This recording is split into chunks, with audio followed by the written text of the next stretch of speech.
அவரு ஒரு வித்தியாசமான ராஜா. எந்த வகையில வித்தியாசமானவர்னு கேட்டா, மக்கள் கிட்ட வரி வசூல் பண்றதுல கொஞ்சம் வித்தியாசமானவர். மற்ற மன்னர்கள் மாதிரி ஒரு நேரடியா வரி வசூல் பண்றது இல்ல, கொஞ்சம் மறைமுகமா அதை பண்ணுவார். அது எப்படின்னா, ஒவ்வொரு குடிமக்களுக்கும் மாசம் ஒரு மரக்கால் நெல்லு மக்கள் கொடுக்கறது இல்ல, ராஜா மக்களுக்கு கொடுப்பார். ஒரு மரக்கால் நெல்ல, அதாவது அரண்மனையில இருந்து ஒவ்வொரு வீட்டுக்கும் நெல் வந்து சேர்ந்துரும். அந்த ஒரு மரக்கால் நெல்லை இவங்க வாங்கிட்டு அதுக்கு பதிலா ஒரு மரக்கால் அரிசியை ராஜாவுக்கு திருப்பி கொடுக்கணும். இதுதான் அந்த ஊர் வழக்கம். ராஜா வந்து ஜனங்களுக்கு நெல்லை கொடுத்துட்டு அதுக்கு பதிலா அதே அளவு அரிசியா திருப்பி வாங்கிக்குவார். இதை தவிர வரி ஏதும் வசூல் பண்றது இல்ல. இப்படி ஒரு ராஜா.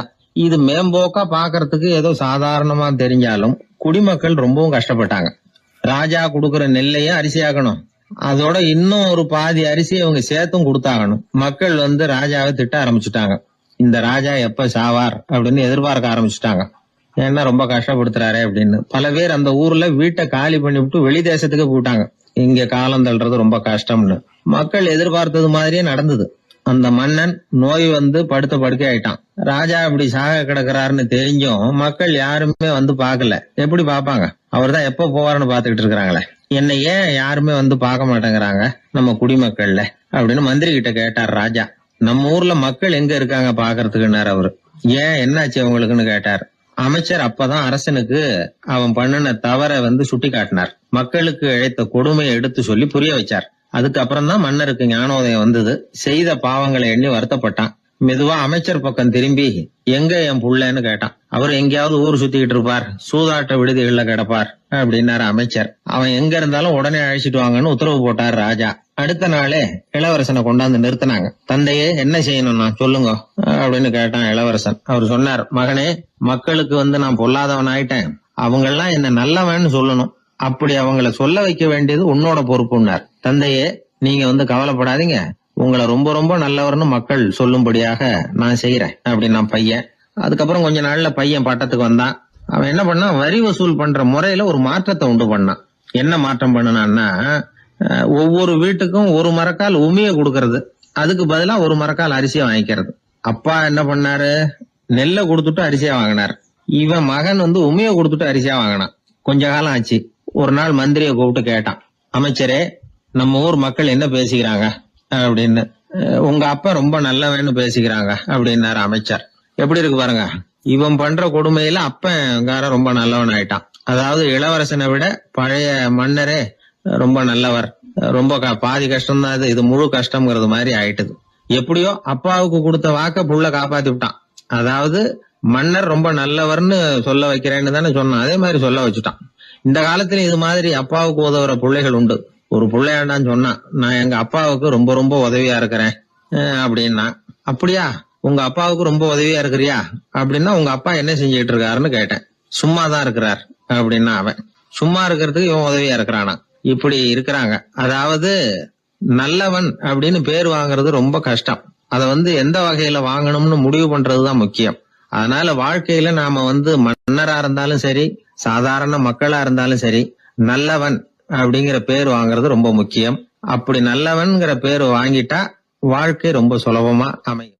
ஜப்பான்ல உள்ள ஒரு புத்த விகாரை, அங்க ஒரு வயசான பௌத்த குரு தங்கியிருக்கிறார். ஒரு நாள் ராத்திரி கடுமையான குளிர், அவரால் தாங்க முடியல. பார்த்தார், மரத்துல செஞ்ச புத்த சிற்பங்கள் அங்க நிறைய இருந்தது. அதுல ஒன்றை எடுத்து அதுக்கு தீ மூட்டி அந்த நெருப்புல குளிர் காஞ்சிக்கிட்டு இருக்கிறார். மர சிற்பம் தீ வச்சதும் படபடன்னு வெடிக்க ஆரம்பிச்சுட்டுது. அந்த சத்தத்தை கேட்டதும் அந்த புத்த விகாரையின் குருக்கள் வெளியில ஓடி வந்தார். இவர் ஆனந்தமா குளிர் காஞ்சிக்கிட்டு இருக்கிறார். அவரால் பொறுத்துக்க முடியல. தெருவில் தெரிஞ்சுக்கிட்டு இருந்த அந்த பெரியவரை இங்கே தங்க அனுமதிச்சதே அவர் தான். இவர் இப்படி பண்ணுறாரேன்னு நினச்சிக்கிட்டே அவரை கோபமாக பார்த்தார். ஏன் இப்படி கோபமாக பார்க்குறீங்க, இப்படி வந்து உட்காருங்க அப்படிங்கிறாரு இவர். அவருக்கு இன்னமும் கோபம் வந்துட்டுது. எங்கள் கடவுளை வந்து எரிச்சுட்டீங்களே அப்படின்னு சத்தம் போட்டாராம். அப்படியா அப்படின்னு கேட்டுக்கிட்டே அந்த சாம்பலை கிளறினார் இவர். என்ன செய்கிறீங்கன்னு கேட்டிருக்காரு அவர். நான் எலும்புகளை தேடுறேன்னாராம். நீங்கள் ஒரு பைத்தியம், இது ஒரு மர சிற்பம், இதில் எலும்புகள் கிடையாது அப்படின்னாராம். அவருக்கு கோபம் வந்துட்டுது. உடனே வெளியில் போங்கன்னு கத்தியிருக்கார். வெளியில் தள்ளி கதவையும் சாத்தி விட்டாராம். மறுநாள் காலையில் கதவை திறந்து பார்த்தா அந்த வயசான பெரியவர் ஒரு மயில்கல் மேலே சில காட்டு பூக்களை வச்சு புத்தம் சரணம் கச்சாமின்னு சொல்லிக்கிட்டே இருக்கிறார். இவருக்கு சந்தேகமாக போட்டுது. கிட்ட போனார். என்ன செஞ்சுக்கிட்டு இருக்கீங்கன்னு கேட்டார். இது என்னுடைய காலை நேர பிரார்த்தனைனாராம். நிஜமாவே நீங்கள் ஒரு பைத்தியமாக தான் இருக்கணும், ஏன்னா அது ஒரு மைல்கல் அப்படின்னாராம்.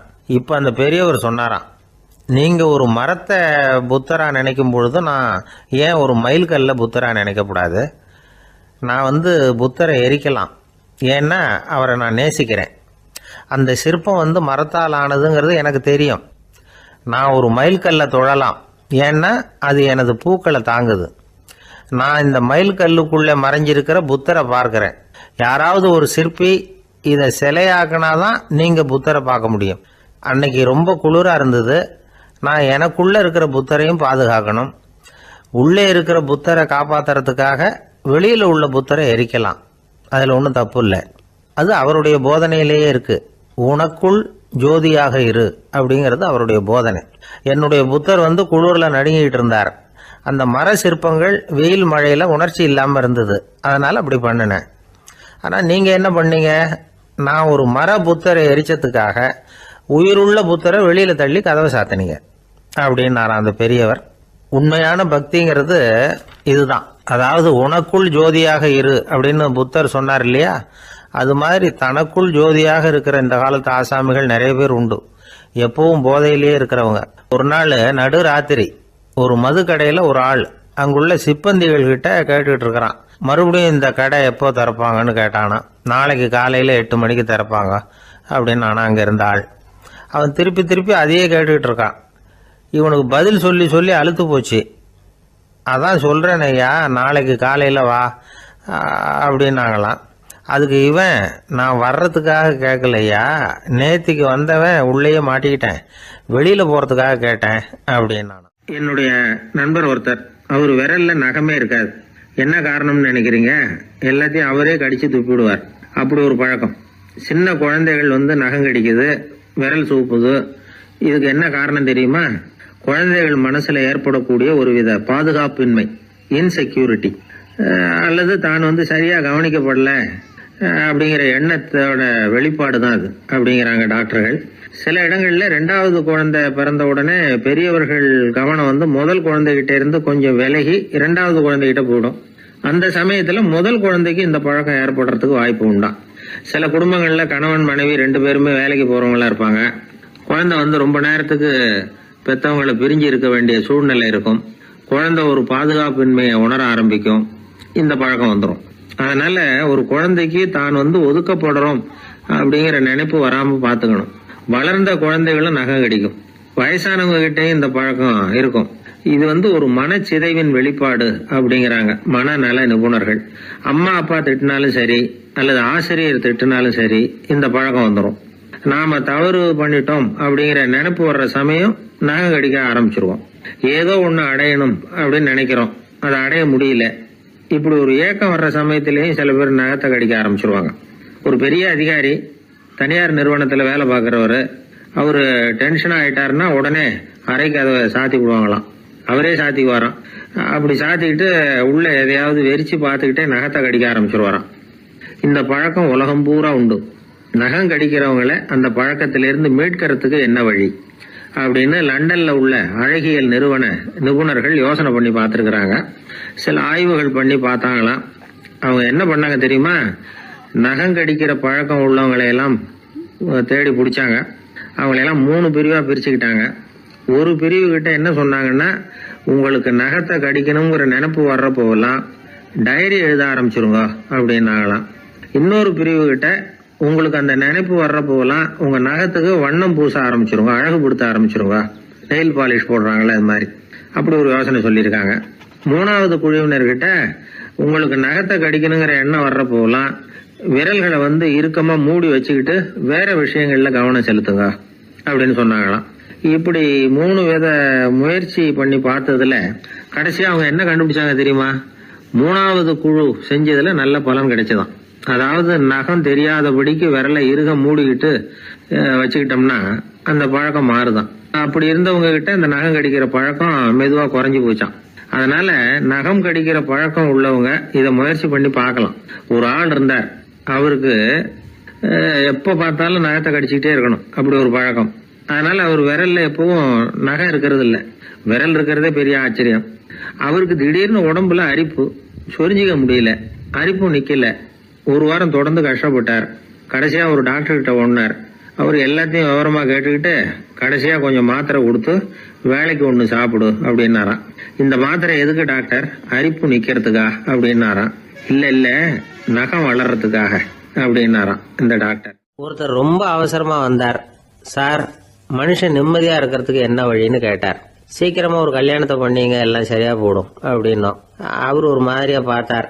ஏற்கனவே எனக்கு கல்யாணம் ஆயிட்டுது சார், அதனால தானே நிம்மதியா இருக்கிறதுக்கு வழி கேட்கறேன் அப்படின்னார். சரி, இவர் ஒரு மாதிரியான கேஸ் அப்படின்னு நினைச்சுக்கிட்டு நம்ம கிட்ட இருந்த ஒரு சின்ன புத்தகத்தை அவர்கிட்ட தூக்கி கொடுத்தோம். இதை படிச்சு பாருங்கன்னு. கல்யாணத்துக்கு பிறகும் சந்தோஷமா இருக்கிறதுக்கு என்ன வழி அப்படிங்கிற கேள்விக்கு அந்த புத்தகத்துல விளக்கம் இருந்தது. கணவன் மனைவிக்குள்ள சிக்கல் வராம இருக்கிறதுக்கு அதுல சில வழிகளை சொல்லி கொடுத்துருக்குறாங்க. அதெல்லாம் என்னென்ன அப்படிங்கறத இப்ப பார்க்கலாமா? குடும்பம்னு இருந்தா கோபம் வரதான் செய்யும். அது வந்துட்டு போகட்டும், பரவாயில்ல. ஆனா அந்த கோபம் ஒரே நேரத்துல 2 பேருக்கும் வந்துடாம பாத்துக்கணும். ஒரு சமயத்துல யாராவது ஒருத்தர் தான் கோபப்படணும், அடுத்தவங்க அமைதியா இருக்கணும். அதுக்கப்புறம் இவர் அமைதியான உடனே அவங்க ஆரம்பிச்சுக்கலாம். கோபமா ஏதாவது சொன்னா உடனே கோபமா பதில் சொல்லக்கூடாது. கொஞ்சம் பொறுத்து கோபம் தீர்ந்த உடனே அந்த பதில சொல்லலாம். அப்போ பதில் கோபமா இருந்தா கூட அது அவ்வளவு பெருசா தெரியாது. அற்ப விஷயத்துக்கெல்லாம் காய்ச்சி மூச்சுன்னு கத்திட்டு இருக்கக்கூடாது. உங்க 2 பேருக்குள்ள ஒரு தர்க்கம் ஆரம்பம் ஆயிட்டுதுன்னு வச்சுக்கோங்க. கடுமையா 2 பேரும் விவாதம் பண்றீங்க. உங்கள ஒருத்தர் இதுல ஜெயிக்கணும்னா அது நீங்களா இருக்க வேணாம், அடுத்தவங்க ஜெயிக்கிறதுக்கு நீங்க துணையா இருங்களேன். அப்படின்னா நீங்க கொஞ்சம் விட்டு கொடுக்கணும், அவ்வளவுதான். ஏதாவது குத்தம் சொல்லணுமா, செஞ்ச தப்ப சுட்டி காட்டணுமா, விமர்சனம் பண்ணணுமா, பண்ணுங்க, வேணான்னு சொல்லல. ஆனா சொன்னதை அப்படி சொல்றத கொஞ்சம் அன்பா இதமா சொல்லுங்க. எப்போ நடந்த தவறுகளை எல்லாம் இப்போ போய் மறுபடியும் ஞாபகப்படுத்திட்டு இருக்க வேண்டாம். நான் அப்பவே சொன்னேன் இந்த புடவை வேணாம்னு, நீங்க தான் கேட்கல, இப்போ பாருங்க கிழிஞ்சு போச்சு இப்படின்னு கத்துனாங்க ஒரு அம்மா. எப்போ சொன்னீங்கன்னு கேட்டா ஒரு 10 வருஷத்துக்கு முன்னாடி தீபாவளி சமயத்துல அப்படிங்கிறாங்க. அது என்ன இன்னும் அப்படியே புதுசாகவே இருக்கும்? உங்களுக்கு அவர் தான் பெருசு, அவருக்கு நீங்க தான் பெருசு. அதை விட இந்த உலகத்துல வேற எதுவும் முக்கியம் இல்லைன்னு நினைக்கணும். நீ தான் என்னுடைய உலகம்னு எத்தனை தடவை சொல்லியிருப்பீங்க? அதெல்லாம் வெறும் வசனமா போயிடக்கூடாது. ஏதாவது ஒரு பிரச்சனையை பத்தி கடுமையா விவாதம் பண்ணிட்டு இருக்கீங்க, அதை அப்படியே பாதியில விட்டுட்டு படுக்கைக்கு போயிடக்கூடாது. சொச்சத்தை நாளைக்கு பேசிக்கலாம்னு. அப்படி போனா தூக்கம் வராது. பிரச்சனையை ஒரு முடிவு பண்ணிக்கிட்டு அதுக்கப்புறமா தூங்க போகணும். ஒரு நாள்ல ஒரு தடவையாவது உங்க ஜோடியை பாராட்டி நல்ல விதமா கனிவா ஒரு வார்த்தை சொல்லணும் அப்படின்னு தீர்மானம் பண்ணீங்க. ஏதாவது தப்பு பண்ணிவிட்டீங்கன்னா பரவாயில்ல, அதை ஒத்துக்கிறதுக்கும் மன்னிப்பு கேட்கறதுக்கும் தயாரா இருக்கணும். அது ஒன்றும் கேவலம் கிடையாது. வீட்டுக்குள்ள தானே கேட்க போறீங்க, வெளியில யாருக்கு தெரிய போகுது? எப்படியோ உங்களுக்குள்ள ஒரு சமரசம் ஆனா சரிதான். ஒரு தகராறுன்னு எடுத்துக்கிட்டா குறைஞ்சபட்சம் அதுக்கு 2 பேர் தேவை. தனியாவே உட்காந்துக்கிட்டு நான் இப்ப தகராறு பண்ணிட்டு இருக்கிறேன் அப்படின்னு யாரும் சொல்ல முடியாது. 2 பேர் தகராறு பண்றாங்கன்னா பொதுவா அந்த 2 பேர்ல யாரு அதிகமா பேசுறாங்களோ அவங்க பேர்ல தான் தப்பு இருக்கும். அதை மனசுல வச்சுக்கணும். இதெல்லாம் தான் அந்த புத்தகத்துல போட்டிருக்கிற வழிமுறைகள். இவ்வளவும் சரியா வரலன்னா அப்புறமா சொல்லுங்க, வேற புத்தகம் ஏதாவது இருக்கான்னு தேடுவோம். ஒரு கணவன் தன்னுடைய மனைவியை அழைச்சிட்டு ஒரு மனோதத்துவ டாக்டர் கிட்ட வந்தாரா. டாக்டர், எங்களுக்கு கல்யாணம் ஆகி 30 வருஷ காலமா நாங்க ஒரு விஷயத்துல கூட ஒத்து போனதில்லை அப்படின்னு ஆரம்பிச்சார். உடனே அந்த அம்மா குறுக்கிட்டு, அது 30 வருஷம் இல்ல 32 வருஷம் அப்படின்னாங்களாம். ஐயா, என்னுடைய நூல் வெளியீட்டு விழாவுக்கு அவசியம் நீங்க வரணும் அப்படின்னு கூப்பிட்டார் ஒருத்தர். எப்போ வரணும்னு கேட்டேன். அடுத்த வாரம்னார். சரி, புத்தகம் தயாராகிட்டுதா அப்படின்னு. நாளைக்கு தான் அச்சிக்க கொடுக்க போறேன்னார். என்னங்க இது, புத்தகம் அச்சிடுறதுக்கு முன்னாடியே அழைப்புதழை அச்சடிச்சுட்டீங்களே அப்படின்னு கேட்டேன். அதனால என்னங்க, அந்த காலம் மாதிரியா போலாம்? அச்சுக்கலை எவ்வளவோ முன்னேறியாச்சுங்க. Linotype, monotype, phototype, laser, இப்படி என்னென்னமோ வந்தாச்சு. இன்னைக்கு கொடுத்தா நாளைக்கே புத்தகம் தயார் அப்படின்னார். இப்படி இந்த அளவுக்கு முன்னேறி இருக்கிற இந்த அச்சுக்கலை ஆரம்பத்தில் எப்படி இருந்தது தெரியுமா? அந்த காலத்துல காகிதம்னா என்னன்னே தெரியாது. அப்படி ஒன்று கண்டுபிடிக்கப்படவே இல்லை. அப்பெல்லாம் எதையாவது ஒன்று எழுதணும்னா அதுக்கு ஆட்டு தோலை தான் பயன்படுத்தி இருக்கிறாங்க. கண்ணுக்குட்டி தோல் கூட அதுக்கு உபயோகப்பட்டு தான். ஐரோப்பாவில் இருந்த பாதிரியார்கள் தோல்ல எழுதப்பட்ட புத்தகத்தை தயாரிக்கிறதுல ரொம்ப கெட்டிக்காரங்களாம். எகிப்து, அப்புறம் மத்திய தரைக்கடல் ஓரத்தில் உள்ள நாடுகள், இங்கெல்லாம் தோல் தான் எழுது பொருளாக பயன்பட்டு வந்திருக்குது. ஆனால் நம்ம நாட்டில் ஓலைச்சுவடிகளை எழுத்துக்கு பயன்படுத்தி இருக்கிறாங்க. எழுதுறதுக்கு தோலை பயன்படுத்தினவங்க பிறகு பேப்பரைஸ் அப்படிங்கிற கோரை புல்லை வந்து அதுக்கு பயன்படுத்தினாங்களாம். இதெல்லாம் அப்படி கொஞ்சம் கொஞ்சமாக கண்டுபிடிச்சிட்டு வந்திருக்கிறாங்க. அந்த புல்லை வந்து கச்சிதமாக நறுக்க வேண்டியது, நல்லா பதப்படுத்த வேண்டியது, அதுக்கப்புறம் அதில் எழுத வேண்டியது, அவ்வளவுதான். பேப்பருங்கிற சொல்லே இந்த பேப்பைரஸ் அப்படிங்கிறதுலேருந்து வந்தது தான். அதுக்கப்புறம் தான் காகிதம் வந்தது. இதை முதல்ல சீன நாட்டில் தான் கண்டுபிடிச்சாங்க. அது வந்த பிறகு அச்சு எந்திரம் கண்டுபிடிக்க வேண்டிய அவசியம் ஏற்பட்டது. அதை கண்டுபிடிச்சவர் ஜெர்மானிய அறிவியல் அறிஞர் ஜான் கூட்டன்பர்க். அச்சு கலைக்கு அடித்தளம் அமைச்சவர் அவர் தான். ஜெர்மனியில் மெயின்ஸ் அப்படிங்கிற ஊரில் 1399 பிறந்தார். அவரோட மாமன் ஒருத்தர் உலோக வேலையில் வல்லவர். அவர்கிட்ட அந்த வேலையை கற்றுக்கிட்டார். அதோட வைர கற்களை வந்து பட்டை தீட்டுறதுலையும் ரொம்ப தேர்ச்சி பெற்றிருந்தார். இளம் வயசுலேயே சும்மா இருக்க மாட்டாராம். எதை செஞ்சாலும் அதை திறமையாக செய்வாராம். அவர் தான் முதல்ல மர அச்சு எழுத்துக்களை உருவாக்கினார். அது மேலே மை தடவி பிரதிகள் எடுத்தார். அதுக்கப்புறம் உலோக எழுத்துக்கள், முதல்ல காரியம், அப்புறம் இரும்பு, அப்புறம் கலப்பு உலோகம், பிறகு அச்சடிக்கிறதுக்கு எந்திரம் ஒன்றையும் உருவாக்கினார். முதல்ல பைபிள் அச்சடித்தார். 1468 அவர் இறந்து போனார். 16ஆம் நூற்றாண்டில் மேலை நாடுகளிலிருந்து மர எழுத்துக்களை கொண்டுகிட்டு வந்து தமிழ்நாட்டில் கிறிஸ்துவ நூல்களை அச்சிட்டாங்க. அப்போல்லாம் வந்து அச்சகங்கள் வந்து போதிய அளவுக்கு இங்கே இல்லை. அதுக்கு என்ன காரணம்னா, இந்தியர்கள் வந்து அச்சகங்களை நடத்தக்கூடாது அப்படின்னு சட்டம். 1835 வரைக்கும் அந்த சட்டம் வந்து நடைமுறையில் இருந்தது. இந்த நிலைமையில் அங்கேயும் இங்கேயுமா 1-2 அச்சகங்கள் ஆரம்பமாச்சு. 1713 தரங்கம்பாடியில் லூத்தரன் மிஷன் அச்சகம், அதே ஆண்டில் சென்னையில் SPCK அச்சகம். இது ரெண்டும் தான் இந்தியாவில் முதல்ல தொடங்கப்பட்ட அச்சகங்கள். ஆட்டுத்தோல்லையும் ஓலைச்சுவடியிலையும் எழுதப்பட்ட எழுத்துக்கள் இன்னைக்கு எங்கேயோ போயிட்டுது. ஆனால் நம்ம ஊரில் எழுத்தாளர்கள் நிலைமை தான் ஒன்றும் சொல்லிக்கிறது மாதிரி இல்லை. நம்ம ஆள் ஒருத்தர் சொன்னார், சார் நான் சொந்தத்தில் ஒரு அச்சாபீஸ் வச்சுருந்தேன், இப்போவும் வச்சுருக்கிறேன். அதனால் என்னுடைய படைப்புகளை புத்தகமாக வெளியிடுறதுல எனக்கு ஒன்றும் கஷ்டம் இல்லை. வருஷத்துக்கு ஒரு புத்தகம் எழுதி வெளியிட்டுருவேன். 15 வருஷமாக இலக்கிய உலகத்துக்கு இப்படி சேவை செஞ்சுக்கிட்டு வர்றேன். ஆனால் இந்த வருஷம்தான் வாசகர்கள் வந்து எனக்கு பாராட்டு விழா நடத்தி இருக்கிறாங்க அப்படின்னார். இந்த வருஷம் அப்படி என்ன விசேஷம் அப்படின்னு கேட்டோம். இந்த வருஷம்தான் நான் எந்த புத்தகம் எழுதி வெளியிடாமல் இருந்தேன், அதுக்காகத்தான் எனக்கு இந்த பாராட்டு விழா அப்படின்னார். ஒரு சின்ன பையன் வந்தான். அவனை பார்த்து ஒரு கேள்வி கேட்டோம். ஏன்ப்பா உங்கள் வீட்டில் அம்மா புத்திசாலியா அப்பா புத்திசாலியா அப்படின்னு. அவன் அலட்சியமாக நம்மளை பார்த்து சிரிக்கிறான். என்ன சார் இது, இந்த காலத்தில் இது கூட தெரியாமல் இருக்கிறீங்களே அப்படிங்கிறான். ஒரு சின்ன பையன் நம்மளை பார்த்து இப்படி கேட்டு விட்டானே அப்படின்னு நினைக்கிறப்போ நமக்கு ஒரு மாதிரி ஆகிடும். அதுக்கப்புறம்தான் இந்த தாத்தா பாட்டியெல்லாம் சொல்கிற ஒரு கதை ஞாபகத்துக்கு வந்தது. அது என்ன கதை தெரியுமா? ஒரு ஊரில் ஒரு அம்மாவும் பிள்ளையும் இருந்தாங்களாம். அந்த மகனுக்கு திடீர்னு தேசாந்திரம் போய் வரணும்னு ஆசை வந்துட்டுது. ஊராக போய் சுற்றி பார்க்கணுங்கிற ஆசை. அந்த அம்மாவுக்கு இது பிடிக்கல. மகனை பிரிஞ்சு இருக்கிறதுக்கு அவங்க மனசு இடம் கொடுக்கல. வேணாப்பான்னு சொல்லி பார்த்தாங்க, அவன் கேட்கல. திடீர்னு புறப்படவும் செஞ்சுட்டான். சரி, இனிமேல் அவனை தடுக்க முடியாதுன்னு முடிவு பண்ணிக்கிட்டாங்க அந்த அம்மா. இருந்தாலும் புத்திசாலித்தனமாக ஒரு யோசனை பண்ணாங்க. மகனை கிட்டத்தில் கூப்பிட்டாங்க. அவங்ககிட்ட சொன்னாங்க, இதை பாருப்பா, நீ தேசாந்திரம் போகிறதுன்னு தீர்மானம் பண்ணிவிட்ட, அதை நான் தடுக்கலை, போயிட்டு வந்துடும். ஆனால் போகிறதுக்கு முன்னாடி எனக்கு ஒரு வாக்குறுதி கொடுத்துட்டு போ அப்படின்னாங்க. போகிறப்போ ராத்திரியாக இருந்தாலும் பகலாக இருந்தாலும் சரி, புளிய மரத்து நிழலில் தான் தங்கணும். திரும்பி வர்றப்போ இரவும் பகலும் நீ வந்து வேப்ப மரத்து நிழல்லே தங்கணும் அப்படின்னாங்க. சரி, அப்படியே செய்கிறேன்னு சொல்லி வாக்குறுதி கொடுத்தான் பையன். புறப்பட்டு போனான். போகிற வழியில் புளிய மரத்து நிழல்லே தங்கினான், தூங்கினான். அப்படி போய்கிட்டே இருந்தான். 7ஆவது நாள் அவன் உடம்பு சுகமில்லாமல் போயிட்டுது. ரொம்பவும் பலவீனமாயிட்டான். இனிமேல் நடக்க முடியாதுங்கிற நிலைமை வந்துட்டுது. யோசிச்சு பார்த்தான். சரி, இதுக்கு மேலே வந்து போக வேண்டாம் அப்படின்னு முடிவு பண்ணிட்டு திரும்பி வர ஆரம்பிச்சிட்டான். திரும்பி வர்றப்போ வழியில் வேப்ப மரத்து நிழல்லையே தங்கி வந்தான். நாளுக்கு நாள் உடம்பு சரியாக வந்துட்டுது. 7ஆவது நாள் வீட்டுக்கு வந்து சேர்றான். உடம்பு பழையபடியே கலகலப்பாயிட்டுது. பூரண சுகம். தேசாந்திரம் போன பையன் திரும்பி வந்துட்டானே அப்படின்னு அந்த அம்மா ஆச்சரியப்படலை. ஏன்னா அவங்களுக்கு தெரியும் இப்படி ஆகும்னு.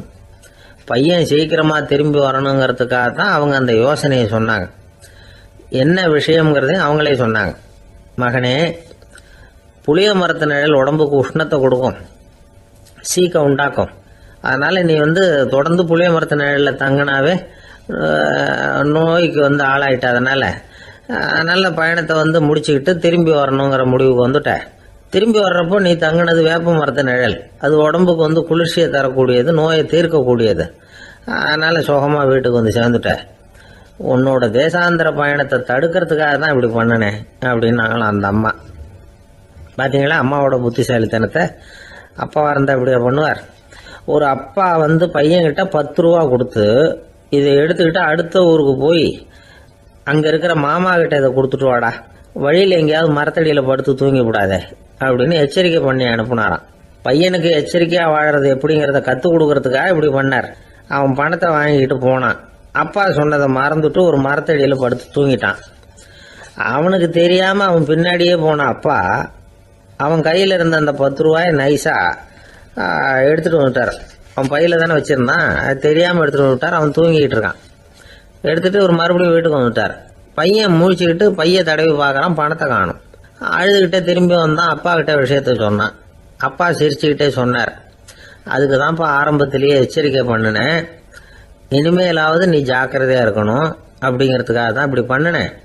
அந்த பணம் எங்கேயும் போயிடல, நான் தான் அதை உனக்கு தெரியாமல் எடுத்து வச்சிருக்கிறேன். இதோ பாரு அப்படின்னு சொல்லிட்டு சைடு பாக்கெட்டில் கையை விட்டா அது ஓட்டையாக இருக்குது. அதை எவனோ ஏற்கனவே கத்திரிச்சு எடுத்துகிட்டு போட்டான். இப்போ அப்பா முகத்தில் அசடு வழிஞ்சுதான். கடற்கரை ஓரமாக ஒரு பெரியவர் கையால் மணலை கீறிக்கிட்டே உட்காந்துருக்கிறார். என்னத்தையும் தேடிட்டு இருக்கிறது மாதிரி தெரிஞ்சுது. மெதுவா கிட்டத்தில் போய் என்னத்தை தேடிட்டு இருக்கிறீங்க அப்படின்னு கேட்டோம். அவரு சாவகாசமா நிமிந்து பார்த்து நிம்மதியை தேடிட்டு இருக்கிறேன்னார். நாங்கள் ஒரு மாதிரி ஆயிட்டோம். இருந்தாலும் சமாளிச்சுக்கிட்டு, சார் மணல்ல கிழிஞ்சல் தான் கிடைக்கும், நிம்மதி கிடைக்காது அப்படின்னோம். சரி, இன்னைக்கு வசமா நம்ம கிட்ட ஒரு ஆள் மாட்டிக்கிட்டார் அப்படின்னு நினைச்சு அவர் பக்கமா போய் உட்காந்துக்கிட்டு கதை சொல்ல ஆரம்பிச்சிட்டோம். ஒரு பெரிய மன்னர் இருந்தார். அவருக்கு எல்லா வசதியும் இருந்தது. இருந்தாலும் ஒரே ஒரு குறை. அது என்னன்னா நிம்மதி இல்லைங்கிற குறை. அரண்மனையில தினமும் கலை நிகழ்ச்சி, நாட்டியம் எல்லாம் நடந்துகிட்டு தான் இருந்தது. இருந்தாலும் நிம்மதி இல்லை. சரி, நிம்மதி எங்க கிடைக்கும் அப்படின்னு தேட ஆரம்பிச்சார். உடனே அதுக்கான முயற்சிகள்ல தீவிரமா இறங்கினார். நாட்டில் உள்ள தத்துவ மேதைகளை எல்லாம் கூப்பிட்டுட்டு வர சொன்னார். எல்லாரும் சேர்ந்தாங்க. அவங்கள பார்த்து நிம்மதி எங்க இருக்குது அப்படின்னு விசாரிச்சார். அவங்களுக்கு அது தெரிஞ்சா ஏன் இப்படி ராஜா முன்னாடி நின்றுட்டு இருக்க போறாங்க? ராஜாவோட கேள்விக்கு ஒவ்வொருத்தரும் ஒவ்வொரு மாதிரி விளக்கம் கொடுக்க ஆரம்பிச்சிட்டாங்க. எந்த பதிலும் ராஜாவுக்கு திருப்தி அளிக்கக்கூடிய அளவுக்கு இல்லை. சரி, போயிட்டு வாங்கன்னு சொல்லி அவங்கள எல்லாம் அனுப்பி வச்சுட்டார். ஒரு நாள் ஒரு மாளிகையில உப்பருகையில நின்றுட்டு இருக்கிறார். அந்த சமயத்துல தெருவுல ஒரு பிச்சைக்காரன் ரொம்ப உல்லாசமா பாட்டு பாடிக்கிட்டே போயிட்டு இருக்கிறான். குரல்ல ஒரு சந்தோஷம், நடையில ஒரு மிடுக்கு. அவன்கிட்ட கொஞ்சம் கூட கவலை இருக்கிறதா தெரியல. உடனே ராஜா அதை பார்த்தார். ஏவலாளிகளை கைதட்டி கூப்பிட்டார். உடனே ஓடி போய் அந்த பிச்சைக்காரனை இங்க அழைச்சிட்டு வாங்கன்னு உத்தரவு போட்டார். இவங்க உடனே ஓடி போய் அவனை கூப்பிட்டாங்க. அரண்மனைக்கு வாழ்ந்தாங்க. அவன் வரல. அரண்மனைக்குள்ள அடி எடுத்து வைக்க மாட்டேன்னு சொல்லிவிட்டான். ராஜா கிட்ட விஷயத்த சொன்னாங்க. அவருக்கு ரொம்ப ஆச்சரியம், இப்படி ஒரு ஆள் இருக்கிறானா அப்படின்னு. சரி, அவன் என்னதான் சொல்றான் அப்படின்னு விசாரிச்சார். இவங்க மறுபடியும் தெருவுக்கு போய் கேட்டாங்க. என்ன பார்க்கணும்னா ராஜா விருப்பப்பட்டாருன்னா அவரை வேணும்னா இங்க வர சொல்லுங்க அப்படின்னு சொல்லிவிட்டான். அதை ராஜா கிட்ட சொன்னாங்க. அவருக்கு கோபம் வரல. இவ்வளவு சுதந்திர உணர்வோடு இருக்கிறவன் சாதாரண ஆளா இருக்க முடியாது அப்படின்னு நினைச்சார். உடனே கிடுகிடுன்னு இறங்கி தெருவுக்கு வந்தார். பிச்சைக்காரங்கிட்ட போனார். நீ கவலைப்படாம சந்தோஷமா பாடிட்டு போறியே, அது எப்படி முடியுது உன்னால அப்படின்னு கேட்டார். ஏன் அப்படி கேக்குறீங்கன்னு அவன், அதுக்கு இல்ல, எனக்கு அரண்மனையில எவ்வளவோ சுகபோகங்கள்லாம் இருக்கு, இருந்தாலும் நிம்மதி இல்லை. இது ஏன்னு எனக்கு தெரியல. இந்த தேசத்துல உள்ள அறிஞர்களை எல்லாம் கூப்பிட்டு கேட்டு பார்த்துட்டேன், அவங்களுக்கும் தெரியல. உன்னை கேட்டா தெரியும்னு நினைச்சேன், அதனாலதான் சந்திக்கிறதுக்கு ஆசைப்பட்டேன். ஆனா நீ வரமாட்டேன்னு விட்டியே அப்படின்னார். பிச்சைக்காரன் கடகடன்னு சிரிக்க ஆரம்பிச்சுட்டான். மகிழ்ச்சிக்கும் உங்களுக்கும் தடையா இருக்கிறது இந்த மாளிகை தான். இதை விட்டுட்டு வெளியில வந்துட்டா நிம்மதி தேடிட்டு வந்துடும்னா. நான் அரசன், எனக்குன்னு கடமைகள் இருக்கு, அதையெல்லாம் விட்டுட்டு எப்படி வர முடியும்னார் ராஜா. ரெண்டும் ஒரே நேரத்துல கிடைக்கணுங்கிறது முடியாத காரியம். உங்க சுகபோகத்துக்கு விலையாதான் உங்க நிம்மதியை கொடுத்துக்கிட்டு இருக்கிறீங்க. என்ன பாருங்க, என்கிட்ட எதுவும் இல்லை, அதனால எதுவும் போயிடுமோங்கிற பயமும் இல்லை, நிம்மதியா இருக்கிறேன் அப்படின்னா அவன். ராஜா உடனே சந்தோஷப்பட்டு தன்னுடைய மேலங்கியை எடுத்து அவனுக்கு பரிசா கொடுத்தாரான். அவன் சிரிச்சுக்கிட்டே அதை வாங்க மாட்டேன்னு விட்டானான். இதை நீங்க எனக்கு கொடுக்கறதுனால எந்த பயனும் இல்லை, அதே நேரத்தில் அதை வாங்கிட்டேன்னா அடுத்த வினாடியிலிருந்து அதை எப்படி காப்பாத்துறதுங்கிற கவலை எனக்கு வந்து சேர்ந்துடும். அப்புறம் தூக்கம் வராது, நிம்மதி போயிடும் அப்படின்னு நானா சொல்லிவிட்டு அவன் பாட்டுக்கு சந்தோஷமா பாடிக்கிட்டே போயிட்டான். நிம்மதி எங்க இருக்குங்கிறதையும் ராஜா தெரிஞ்சுக்கிட்டார். அந்த இடத்துக்கு தன்னால போக முடியாதுங்கிறதையும் அவர் புரிஞ்சுக்கிட்டார். இப்படி இந்த கதைய அந்த கடற்கரையில மணலை கீறிக்கிட்டே உட்கார்ந்துருந்தார அந்த பெரியவர்கிட்ட சொல்லி முடிச்சோம். அவர் முகத்துல ஒரு தெளிவு தெரிஞ்சது. எங்களை நிமிர்ந்து பார்த்தார். ரொம்ப நன்றிங்க, இப்ப எனக்கு தெரிஞ்சு போச்சு. நிம்மதி வேணும்னா அதுக்கு என்ன பண்ணணும்னு இப்ப நல்லா புரிஞ்சுக்கிட்டேன் அப்படின்னார். என்ன புரிஞ்சுக்கிட்டீங்கன்னு கேட்டோம். இனிமே இந்த பக்கம் வந்தா உங்க கண்ணுல படாத இடமா பார்த்து உட்காரணும்னு புரிஞ்சுக்கிட்டேன் அப்படின்னார். ஒரு ஆளு ராமகிருஷ்ணரை தேடி வந்தான். அவன் கையில 1000 பொற்காசுகள் வச்சிருந்தான். அதை அவர்கிட்ட கொடுத்து இதை ஏத்துக்கணும் அப்படின்னு ரொம்ப பணிவா கேட்டுக்கிட்டான். அவரு பார்த்தார், இது எனக்கு தேவையில்லை, ஆனாலும் உன்னுடைய மனசை புண்படுத்துறதுக்கு நான் விரும்பலை, அதனால நீ கொடுக்கறத வாங்கிக்கிறேன்னார். வாங்கிக்கிட்டார். அப்புறம் கேட்டார், இதை பாரு, இனிமே இதெல்லாம் என்னுடையது தானே அப்படின்னார். ஆமாம், அதையெல்லாம் நான் உங்களுக்கே கொடுத்துட்டேன் அவன். சரி, இப்போ நீ எனக்காக ஒரு காரியம் பண்ணணும்னார். என்ன செய்யணும்னு சொல்லுங்கன்னா, இந்த நாணயங்களையெல்லாம் எடுத்துக்கிட்டு போய் கங்கை நதியில் எரிஞ்சுட்டு வா அப்படின்னார். இவனுக்கு அதிர்ச்சியாக போச்சு. என்ன பண்ணுறது, இனிமேல் அது முடியாதுன்னு சொல்ல முடியாது. ஏன்னா அந்த நாணயங்களையெல்லாம் அவருக்கே கொடுத்துட்டான். இனிமேல் அதெல்லாம் இவனுடையது இல்லை. பேசாமல் அவ்வளவே அள்ளிக்கிட்டு ஆத்தங்கரைக்கு போனான். போனவன் ரொம்ப நேரம் திரும்பியே வரல. ராமகிருஷ்ணருக்கு சந்தேகம், என்ன ஆச்சு அந்த மனுஷனுக்கு, காசுகளோட அந்த கங்கையில் குதிச்சுட்டானா, போகும்பொழுதே ஒரு மாதிரியாக தான் போனான், போய் என்னன்னு பார்த்துட்டு வாங்க அப்படின்னார். அங்கே இருந்த ஒருத்தர் ஓடி போய் பார்த்தார். அவர் போய் பார்க்கும்பொழுது அவன் அங்கேயே இருந்தான். அதுக்கப்புறம் அவர் திரும்பி வந்தார். வந்து விவரத்தை சொன்னார். அதாவது அவன் கங்கை கரையில் உட்காந்துக்கிட்டு ஒவ்வொரு நாணயமா 1 2ன்னு எண்ணி எண்ணி வீசிக்கிட்டு இருக்கிறான். அவனை சுற்றி ஒரு கும்பல் நின்றுக்கிட்டு அவனை தடுத்துக்கிட்டு இருக்குது அப்படின்னு விவரத்தை சொன்னார் போயிட்டு வந்தவர். இதை கேட்டதும் ராமகிருஷ்ணரே புறப்பட்டு அங்கே போனாராம். என்ன இப்படி பண்ணிகிட்டு இருக்கிற, நான் உன்னை அந்த நாணயங்களை கங்கையில் வீசி எறிய சொன்னேன், நீ ஏன் அதை எண்ணிக்கிட்டு இருக்கிற அப்படின்னார். பழக்கம்தான் காரணம், நான் ஒவ்வொரு நாளும் ஒவ்வொன்றா சேமித்து வச்சேன். இன்றைக்கி என்கிட்ட நிறைய இருக்குது, உங்களுக்கு ஒரு 1000 நாணயங்களை கொடுக்கணுங்கிறது என்னோட ஆசை அப்படின்னா. இப்போ ராமகிருஷ்ணர் சொன்னார், ஒரே நேரத்தில் எல்லாத்தையும் சம்பாதிச்சிருந்தா நீ எண்ணுறது பொருத்தமாக இருக்கும். எல்லாத்தையும் இழக்கும்போது ஒவ்வொன்றா எண்ணிக்கிட்டு இழக்கிறதுங்கிறது சரியான செயல் இல்லை. அதனால் ஒரே தடவையாக எல்லாத்தையும் தூக்கி எறிஞ்சிடும் அப்படின்னார். இது இழப்பது அப்படிங்கிற ஒரு உயர்ந்த நிலை. இதை நாம் யதார்த்த வாழ்க்கையில் சம்மந்தப்படுத்தி பார்த்து குழப்பிக்கிட்டு இருக்கக்கூடாது. இழக்கிறேன்னு சொல்லிக்கிட்டு இருக்கிற காசையெல்லாம் ஆற்றுலையும் குளத்துலையும் கொண்டு போய் எரிஞ்சிட்டு வாங்க அப்படின்னு உபதேசம் பண்ணுறதாக யாரும் நினச்சிடக்கூடாது. இதில் நாம் புரிஞ்சிக்க வேண்டியது என்னென்னா, எதையாவது ஒன்றை இன்னொருத்தருக்கு கொடுக்கணும் அப்படின்னு விருப்பப்பட்டால் அதை மனப்பூர்வமாக கொடுத்துடணும். கொடுத்துட்டு அதையே நினச்சிக்கிட்டு இருக்கக்கூடாது.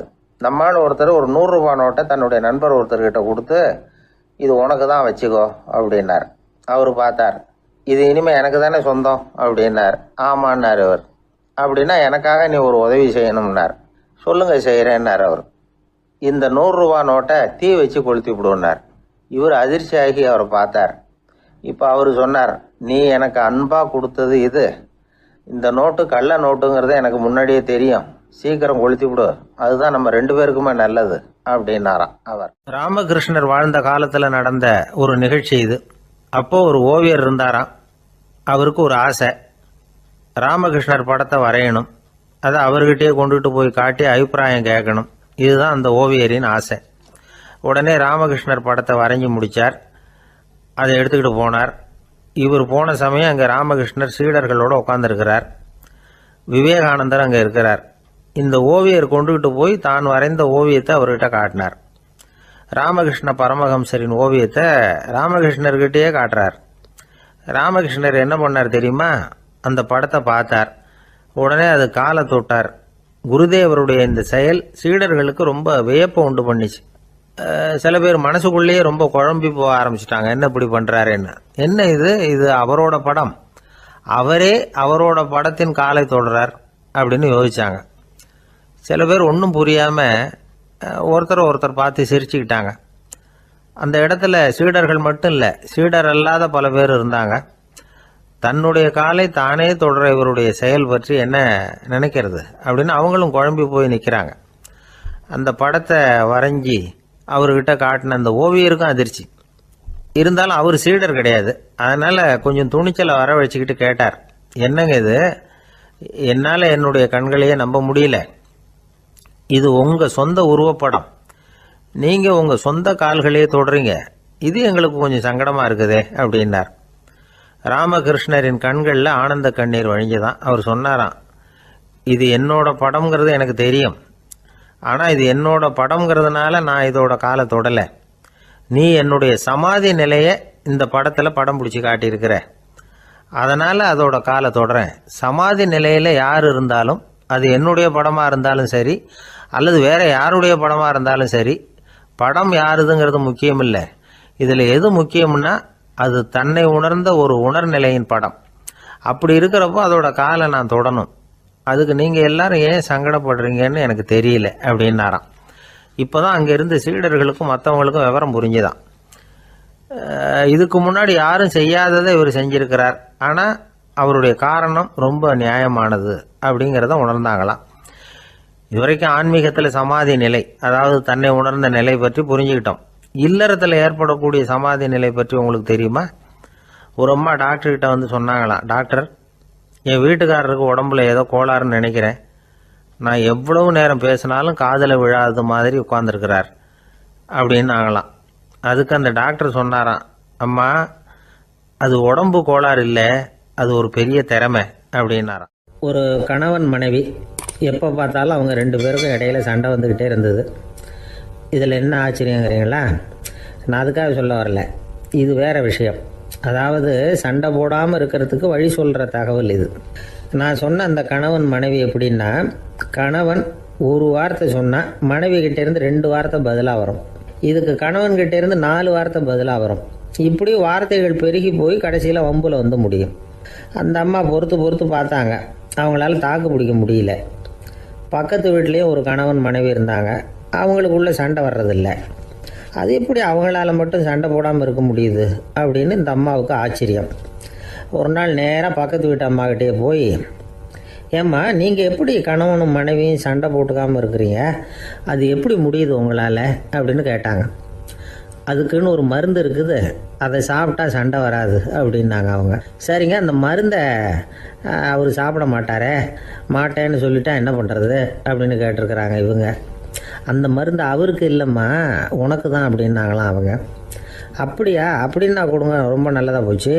அதை எப்படி சாப்பிட்றதுங்கிற விவரத்தையும் சொல்லுங்கள், எங்கே அது கிடைக்குங்கிறதையும் சொல்லுங்கள், வாங்கிக்கிறேன் அப்படின்னு கேட்டாங்களாம் இவங்க. வேறு எங்கேயும் போய் வாங்க வேண்டாம், என்கிட்டே இருக்க அந்த மருந்து, அதில் கொஞ்சம் தர்றேன், வாங்கி வச்சுக்க. உன் வீட்டுக்காரர் உன்னோட சண்டையை ஆரம்பிக்கிறப்போலாம் நீ இந்த மருந்தில் 1 ounce வாயில் ஊற்றிக்கணும். அதை உடனே குடிச்சிடக்கூடாது, ஒரு 5 நிமிஷமாவது அது வாயில் இருக்கணும், அதுக்கப்புறம் குடிச்சிடலாம் அப்படின்னு சொல்லி ஒரு பாட்டில் மருந்தை இந்த அம்மாக்கிட்ட கொடுத்து அனுப்புனாங்களாம். மருந்தை எடுத்துக்கிட்டு இந்த அம்மா வீட்டுக்கு வந்திருக்கிறாங்க. வீடு பூட்டி இருந்ததுனால கணவன் வந்து வாசல்லையே காத்துக்கிட்டு இருக்கிறான். மனைவியை கண்டதும் சண்டை போட ஆரம்பிச்சிட்டான். வீட்டை பூட்டி விட்டு எங்கே போய் தொலைஞ்ச, எவ்வளோ நேரமாக ஒரு மனுஷன் வாசல்லையே காத்துட்டு கிடக்கிறது அப்படி இப்படின்னு கத்த ஆரம்பிச்சிட்டான். மனைவி இதுக்கு பதிலே சொல்லலை. அந்த அம்மா பேசாமல் வீட்டை திறந்தாங்க, சமையல் அறைக்குள்ளே போனாங்க, 1 ounce மருந்தை வாயில் ஊற்றிக்கிட்டாங்க. அன்னைக்கு சண்டை வந்து மேற்கொண்டு வளரவே இல்லை, நின்றுட்டுது. மருந்து பரவாயில்லை. அதுக்கப்புறம் பல சந்தர்ப்பங்களில் சண்டை வரும் போல் இருக்கிற போலாம் இந்த மருந்து அதை நிறுத்தியிருக்கு. பிரமாதமான மருந்தாக இருக்குது இதை கொஞ்சம் அதிகமாகவே வாங்கி வீட்டில் வச்சுக்க வேண்டியது தான் அப்படின்னு முடிவு பண்ணிட்டு இந்த அம்மா மறுபடியும் பக்கத்து வீட்டு அம்மாக்கிட்ட போனாங்க. எவ்வளவு விலையானாலும் சரி, நான் காசு கொடுத்து வாங்கி வச்சுக்கிறேன், எந்த கடையில் இருக்குது இந்த மருந்து சொல்லுங்க அப்படின்னு கேட்டாங்க. இந்த மருந்துக்கு விலையே கிடையாதுங்க, இலவசமாகவே கிடைக்கும்னாங்களாம் அவங்க. அது எப்படி விலையில்லாமல் இதை விற்க முடியுது அப்படின்னு கேட்டாங்களாம் இவங்க. அது மருந்தாக இருந்தால் தானே விலை வைக்கிறதுக்கு, அது வெறும் தண்ணி தானே அப்படின்னாங்களாம். வெறும் தண்ணியாக சண்டையை நிறுத்துது அப்படின்ட்டு இருக்காங்க இவங்க. அது சண்டையை நிறுத்தலை, உன்னோட மௌனம் தான் சண்டையை நிறுத்துது. நீ வாயில் தண்ணியை வச்சுக்கிறதுனால எதிர்த்து பேசுறதில்ல, அதனால் உன்னுடைய கணவர் கோபம் வந்து சாந்தமாயிடுது அப்படின்னாங்களாம் அவங்க. இந்த கதையிலேருந்து சண்டையை நிறுத்துற மருந்து எதுன்னு தெரிஞ்சுக்கிட்டோம் இல்லையா. ஒருத்தர் என்ன பண்ணார், பாட்டிலில் வந்து தண்ணியை ஊற்றி வச்சுக்கிட்டு அவர்கிட்ட வர்றவங்களுக்கெல்லாம் இதை சிபாரிசு பண்ணலாம்னு நினச்சிக்கிட்டு உட்காந்துருந்தார். ஒரு அம்மா வந்தாங்க. இதை கேட்டுவிட்டு இதையே ஒரு மருந்து மாதிரி கொடுக்கலாம்ங்கிறது அவர் முடிவு. அதனால் பாட்டிலில் தண்ணியை அடைச்சி வச்சுக்கிட்டு அதில் கலருக்காக என்னத்தையோ ஒரு ஜீரகம் அது மாதிரி எதையாவது கலந்து வச்சுக்கிட்டு ஒரு மருந்து மாதிரி ஒரு பாவனையில் வச்சுக்கிட்டு உட்காந்துருக்காரு. யாராவது வீட்டில் சண்டைன்னா என்கிட்ட வாங்க மருந்து தரேன்னு. ஒரு அம்மா வந்தாங்க. எனக்கும் என் வீட்டுக்காரருக்கும் அடிக்கடி சண்டை வருதுங்க அப்படின்ட்டு இருக்காங்க. கவலைப்படாதம்மா, நான் ஒரு மருந்து தரேன்னு சொல்லி வீட்டுக்குள்ளே போய் ஒரு பாட்டில் எடுத்து வந்து கொடுத்தார். பாட்டிலில் இருக்கிறது என்னங்கிறத சொல்லிவிட்டு அது பேரில் மரியாதை வராது இல்லையா, அதனால் சொல்லலை. அந்த அம்மா வாங்கிட்டு போனாங்க. 4 நாள் கழித்து திரும்பி வந்தாங்க. என்னம்மா வீட்டில் சண்டை நின்று போச்சான்னு கேட்டிருக்காரு இவர். அங்கே நின்று போச்சுங்க, இப்போ உங்ககிட்ட ஆரம்பமாக போகுதுன்னாங்களாம். என்னம்மா அப்படின்ட்டுருக்காரு அவர் பயந்து போய். இப்போ என்னங்க நீங்கள் என்ன மருந்து கொடுத்துருக்குறீங்க என்னங்க அப்படின்னாங்களாம் கோவமாக. அது வெறும் தண்ணி தானே அப்படின்ட்டுருக்காரு இவர். தண்ணியாக இது நல்லா பாருங்கள் அப்படின்னு அந்த பாட்டிலில் நீட்டினாங்களாம். இவர் வாங்கி பார்த்துருக்காரு. அப்புறம் தான் விஷயம் புரியுது அவருக்கு. இவர் கை தவறுதலாக அவங்க வீட்டில் இருந்த மண்ணெண்ணெய் பாட்டில் எடுத்து அவர்கிட்ட கொடுத்துருக்குறாங்க. அப்புறம் என்ன ஆகும், சண்டை வராமல். அர்ஜுனன் கேட்ட கேள்விக்கெல்லாம் பகவான் கண்ணன் வந்து பதில் சொன்னார். அதுக்கு பேர் பகவத்கீதை. அதே மாதிரி உத்தவன் கேட்ட கேள்விக்கும் அவர் பதில் சொல்லியிருக்கிறார். அதுக்கு என்ன பேருனா உத்தவ கீதைன்னு பேர். அது சரி, உத்தவன்னா யார்? கண்ணனுக்கு சின்ன வயசுலேருந்தே தேர் ஓட்டிக்கிட்டு இருந்தவன் அவன் தான். குருஷேத்திர போர் முடிஞ்சது. அதர்மத்தை அழித்து தர்மத்தை நிலைநாட்டி தர்மனுக்கு முடிச்சு விட்டினார் கண்ணபிரான். அதுக்கப்புறம் துவாரகைக்கு திரும்பினார். தான் வந்த காரியம் முடிஞ்சது. அதனால் இளமையிலிருந்தே தனக்கு தேரோட்டியா இருந்து வந்த உத்தவனை கூப்பிட்டார். இதை பாருப்பா, உனக்கு வேணுங்கிறத கேளுன்னார். அவன் தனக்குன்னு எதையும் கேட்குறதுக்கு ஆசைப்படலை. இருந்தாலும் கேள்வி கேட்குறதில் அவன் ரொம்ப கெட்டிக்காரன். அதனால் கேட்க ஆரம்பித்தான். பரந்தாமா, ராஜசூய யாகத்துக்கு தர்மனை கூப்பிட்டு தன்னுடைய அரண்மனையில் விருந்து வச்சான் துரியோதனன். அதுக்கப்புறம் சூதாட்டத்துக்கு கூப்பிட்டான். தர்மன் வந்து தோல்வி அடைகிற மாதிரி பண்ணிவிட்டான். நீங்கள் தான் முக்காலமும் உணர்ந்தவராச்சே, சூதாட்டத்தில் தர்மர் ஜெயிக்கிறது மாதிரி பண்ணியிருக்கக்கூடாதா?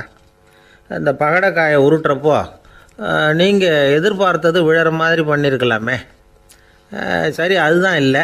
வேடிக்கை பார்த்துக்கிட்டு இருந்த பீமன், அர்ஜுனன், நகுலன், சகாதேவன் இவங்களையும் பணையம் வச்சு ஆடுறப்போவாவது காப்பாற்றிருக்கலாம். அதையும் நீங்கள் செய்யலை. பாவம் அந்த அவல பொண்ணு, ஒன்றும் புரியாத ஒன்றும் தெரியாத அந்த உன்னுடைய சகோதரி திரௌபதி, அந்த பொண்ணை வந்து துச்சாதனன் இழுத்துக்கிட்டு வந்து துகில் உரிகிற கட்டத்தில் காப்பாற்றினியே. இது நியாயமா, முறையா, அறமா? இதுதான் உத்தவன் கேட்ட கேள்வி. இதுக்கு பரந்தாமன் பதில் சொல்கிறார். அப்படி கேள் உத்தவா. தருமனை வந்து துரியோதனன் வந்து சூதாட அழைக்கும் பொழுது என்ன சொன்னான் தெரியுமா? நான் பணையம் வைக்கிறேன், எனக்கு பதிலாக என்னுடைய மாமன் சகுனி பகடக்காய்களை உருட்டுவான்னு சொன்னான். உடனே தருமன் எனக்கு பதிலாக என்னுடைய மைத்துனன் கண்ணன் வந்து பகடக்காய்களை உருட்டுவான்னு சொல்லியிருக்கலாமே. அப்படி சொல்லலை. என்ன செஞ்சான் தெரியுமா? துரியோதனன் கூட சூதாட்டத்துக்கு சம்மதிச்சிட்டோம், கடவுளே இது என்னுடைய மைத்துனன் கண்ணபிரானுக்கு தெரியக்கூடாது அப்படின்னு வேண்டிக்கிட்டான். இதனால் தருமன் வந்து எனக்கு வந்து மனசால் தடை போட்டுட்டான். அதனால் அரண்மனைக்கு வெளியிலேயே என்னை கூப்பிடுவாங்கன்னு நான் காத்துக்கிட்டு இருந்தேன். பீமன், அர்ஜுனன், நகுலன், சகாதேவன், திரௌபதி இவங்கள பணையம் வச்சு ஆடுறப்போவாவது கூப்பிடுவாங்கன்னு பார்த்தேன். அப்பவும் அவங்க என்னை கூப்பிடல, நினைக்கல. திரௌபதியை வந்து துச்சாதனன் கூந்தலை பிடிச்சி இழுக்கிறான். அப்போ கூட அவள் தன்னுடைய உடல் பலத்தால் தடுக்கிறதுக்கு முயற்சி பண்ணாலே தவிர என்ன நினைக்கல. துரியோதனன் சபைக்கு இழுத்து செல்லப்பட்ட திரௌபதி அறநூல்களையும் அரச நீதிகளையும் சொல்லிக்கிட்டு இருந்தாலே தவிர என்ன நினச்சே பார்க்கலை. துகில் உரிகிற கட்டத்தில் தான் ஹரி ஹரி கண்ணா பரந்தாமன்னு கூப்பிட்டா. அதனால தான் அப்போ போய் நான் காப்பாற்றினேன் அப்படின்னா பரந்தாமன். அப்படின்னா நீ அழைச்சாதான் போவியா, நீயா போக மாட்டியா அப்படின்னு கேட்குறான் உத்தவன். ஆமாம், நான் கூப்பிட்டா தான் போவேன். மனிதர்கள் செய்யக்கூடிய செயல்களையெல்லாம் அவங்கவுங்க போக்கிலேயே விட்டுட்டு வேடிக்கை பார்த்துக்கிட்டு இருப்பேன். நான் குறுக்கிட்டு வந்து ஒன்றுமே செய்ய மாட்டேன் அப்படின்னா பரந்தாமன். மனுஷன் தவறு பண்ணுனா திருத்த மாட்டியா, சும்மா பார்த்துக்கிட்டு தான் உட்காந்துருப்பியா அப்படின்னு கேட்குறான் உத்தவன். நான் மனுஷனுடைய உள்ளத்தில் இருக்கிறப்போ என் எதிரில் மனுஷன் தவறு பண்ண மாட்டான் அப்படின்னு ஆனால் கண்ணன். அதாவது யார் நினைக்கிறாங்களோ அவங்க உள்ளத்துலலாம் அவன் இருக்கிறான். அப்படி இருக்கிறப்போ தவறு செய்ய மனுஷன் அஞ்சுவான். இதுதான் உத்தவ கீதைங்கிறது. இந்த காலத்துலேயும் சில பேர் பகவான் மாதிரி அடுத்தவங்க கஷ்டப்படுறத வேடிக்கை பார்த்துக்கிட்டு இருக்கிறது உண்டு. அன்னைக்கு அப்படித்தான். நடுத்தெருவில் ஒரு திருடனை பிடிச்சி எல்லாரும் சேர்ந்து அடிச்சுக்கிட்டு இருக்கிறாங்க. ஒரு ஆள் மட்டும் தள்ளி நின்று அதை வேடிக்கை பார்த்துக்கிட்டு இருக்கான். பார்த்துக்கிட்டு சிரிச்சுக்கிட்டு இருக்கிறான். என்ன சார் இது, பாவம் அந்த ஆளை போட்டு அப்படி அடிக்கிறாங்களே அப்படின்னும். அடிக்கட்டும் சார், அவன் அடி வாங்க வேண்டிய ஆள் தான் அப்படின்னா அவன். ஏன் சார் அப்படி சொல்கிறீங்க அப்படின்னு கேட்டோம். பின்ன என்ன சார், நான் ஒருத்தர் பையில் இருந்த பர்ஸை எடுக்கிறதுக்கு முயற்சி பண்ணிக்கிட்டு இருந்தேன். அதுக்குள்ளே அவன் முந்திக்கிட்டு அப்வேஸ் பண்ணிவிட்டான். பர்ஸை அவன் எடுத்துட்டான். பார்க்கறதுன்னா எடுக்கிறது அவனா? என்ன சார் நியாயம் இது? நல்லா வாங்கட்டும் அப்படிங்கிறான். ஒரு ஊரில் ஒருத்தர் இருந்தான். ஏதோ ஒரு சின்ன அலுவலகத்தில் வேலை பார்த்துக்கிட்டு இருந்தான். ரொம்ப ஏழை. வர்ற கொஞ்சம் வருமானத்தை வச்சு வாழ்க்கையை ஓட்டிகிட்டு இருந்தான். ஒரு நாள் தெரு வழியாக அவன் நடந்து வந்துக்கிட்டு இருக்கிறான். தெருவில் ஒரு காசு கிடந்தது. அதை பார்த்துட்டான். அது குனிஞ்சு எடுத்தான். அது ஒரு பழங்கால காசு. அந்த காசு நடுவில் ஒரு துளை இருந்தது. அதாவது துளையிட்ட நாணயம். பழங்காலத்தில் புழக்கத்தில் இருந்த ஒரு நாணயம் அது. துளையிட்ட நாணயம் கிடச்சிதுன்னா ரொம்ப நல்லது, அது அதிர்ஷ்டம் அப்படின்னு ஒரு நம்பிக்கை உண்டு. இவன் கையில் அது கிடைச்சதும் ரொம்ப சந்தோஷப்பட்டான். இனிமேல் என்னுடைய கஷ்டம்லாம் தீரப்போகுது, அதிர்ஷ்டம் என்னை தேடி வரும், நான் பணக்காரன் ஆகிடுவேன் அப்படின்னு சொல்லிட்டு அந்த காசை தன்னுடைய கோட்டு பையில் பத்திரமா போட்டு வச்சுக்கிட்டான். அடிக்கடி அதை தொட்டு பார்த்துக்கிறது உண்டு, வெளியில் எடுக்க மாட்டான். இப்படியே கொஞ்ச காலம் ஆச்சு. அதுக்கப்புறம் என்னாச்சு தெரியுமா? நிஜமாகவே அதிர்ஷ்டம் அவனை தேடி வர ஆரம்பிச்சுட்டுது. செல்வம் வந்து குவிஞ்சுது. பணம், பதவி, புகழ் எல்லாம் வந்து சேர்ந்தது. சமூகத்தில் அவன் ஒரு பெரிய மனுஷன் ஆகிட்டான். எல்லாரும் அவனை பாராட்டினாங்க. அவன் எதை தொட்டாலும் வெற்றி, எல்லாம் அந்த காசோட மகிமை அப்படின்னு அவன் மனசுக்குள்ளே நினச்சிக்கிட்டான். தினமும் காலையில் அந்த கோட்டை போட்டுக்கிட்டு தான் வெளியில் கிளம்புவான். புறப்படுறதுக்கு முன்னாடி கோட்டு பாக்கெட்டை தொட்டு பார்த்துக்குவான், உள்ளே காசு இருக்கா அப்படிங்கிறத உறுதிப்படுத்திக்குவான். அதுக்கப்புறம் தான் வெளியில் கிளம்புவான். இப்படியே பல வருஷம் ஓடி போச்சு. ஒரு நாள் அவனுக்கு அந்த ஆசை வந்துட்டுது. அதாவது அந்த துளையிட்ட நாணயத்தை எடுத்து கண்ணால் பார்க்கணும் அப்படின்னு. காலையில் சாப்பிட்டுக்கிட்டு இருந்தான். அப்போ தன்னுடைய மனைவிகிட்ட சொன்னான், ரொம்ப நாளைக்கு அப்புறம் என்னுடைய அந்த நாணயத்தை இன்றைக்கி வெளியில் எடுத்து பார்க்க போகிறேன்னா. என்னத்துக்கு அது, இப்போ அதை பார்க்க வேணாமே அப்படின்னு மெதுவாக இழுத்தாங்க அந்த அம்மா. இல்லை நான் பார்த்தே தீரணும் அப்படின்னு அவன் தன்னுடைய சட்டை பைக்குள்ளே கையை விட்டான். உள்ளே இருந்த நாணயத்தை வெளியில் எடுத்தான். பார்த்தா அவனுக்கு ஆச்சரியமாக போச்சு. அந்த நாணயத்தில் துளையே இல்லை. என்ன ஆச்சு அப்படின்னு சொல்லி அவன் ரொம்ப குழம்பி போயிட்டான். இப்போ அந்த அம்மா சொன்னாங்க, நான் தான் ஒரு நாள் உங்கள் கோட்டு ரொம்பவும் தூசியாக இருக்கேன்னு சொல்லி அதை ஜன்னலுக்கு வெளியில் உதறினேன். உள்ளே இருந்த அந்த காசு அப்போ எனக்கு தெரியாது, ஞாபகத்தில் இல்லை. அது தெருவில் விழுந்துட்டது போல இருக்கு. அதுக்கப்புறம் எவ்வளவோ தேடி பார்த்தேன், கிடைக்கல. அதுக்குள்ளே அதை யாரோ எடுத்துகிட்டு போயிட்டாங்க போல இருக்கு.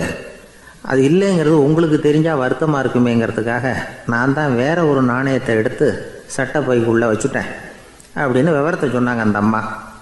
இது எப்போ நடந்ததுன்னு கேட்டான். உங்களுக்கு அந்த காசு கிடைச்சதே அன்னைக்கு மறுநாளே இது நடந்து போச்சு அப்படின்னாங்களாம். இதை கொஞ்சம் யோசனை பண்ணி பாருங்க.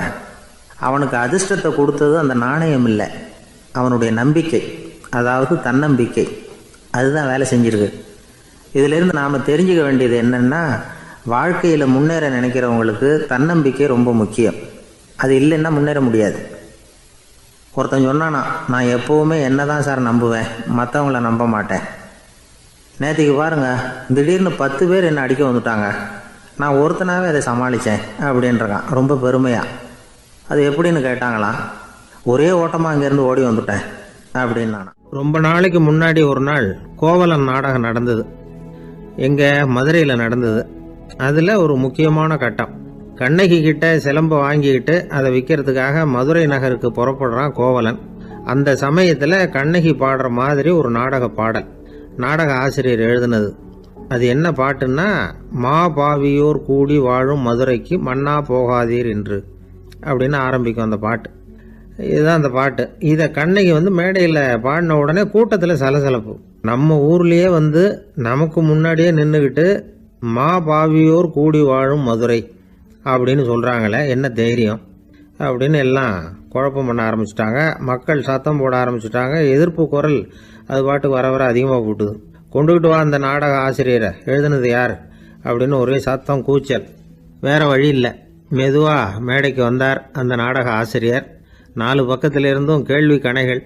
மக்களை பார்த்து கொஞ்சம் அமைதியா இருங்கோ அப்படின்னு சொல்லிவிட்டு தன்னுடைய விளக்கத்தை சொல்ல ஆரம்பிச்சார் அந்த நாடக ஆசிரியர். மா அப்படின்னு சொன்னா திருமகளாகிய லட்சுமி அப்படின்னு அர்த்தம். பா அப்படின்னா கலைமகளாகிய சரஸ்வதி. வி அப்படின்னா மலைமகளாகிய பார்வதி. மா பாவியோர் அப்படின்னா திருமகளும் கலைமகளும் மலைமகளும், இவங்க மூவரும் அப்படின்னு அர்த்தம். இந்த 3 பேரும் வாழ்கின்ற மதுரை புனிதம் நிறைந்தது, சகல செல்வங்களும் நிறைஞ்சது. அப்படிப்பட்ட ஊர்ல நான் அணிந்து கொள்ளும் இந்த சாதாரண சிலம்பை யார் வாங்கிக்குவாங்க அப்படிங்கிற எண்ணத்தோட தான் கண்ணகி அப்படி சொல்றா. அதை நினைச்சு தான் நான் எழுதினேன். ஆகவே மதுரையை ரொம்ப சிரமப்படுத்தணும், ரொம்ப மோசமாக எழுதணும் அப்படிங்கிற எண்ணம்லாம் எனக்கு கிடையாது. பெருமைப்படுத்தணும்னு நினச்சி தான் அப்படி எழுதினேன் அப்படின்னு விளக்கம் கொடுத்தாராம். இந்த விளக்கத்தை கேட்டதும் எல்லாரும் ரொம்ப சமாதானம் ஆயிட்டாங்களாம். இப்படி விளக்கம் கொடுத்த அந்த நாடக ஆசிரியர் யார் தெரியுமா? அவர் தான் தமிழ் நாடக உலகின் முதல் ஆசான் சங்கரதாஸ் சுவாமிகள். அவருக்கு நகைச்சுவை உணர்வும் அதிகம்.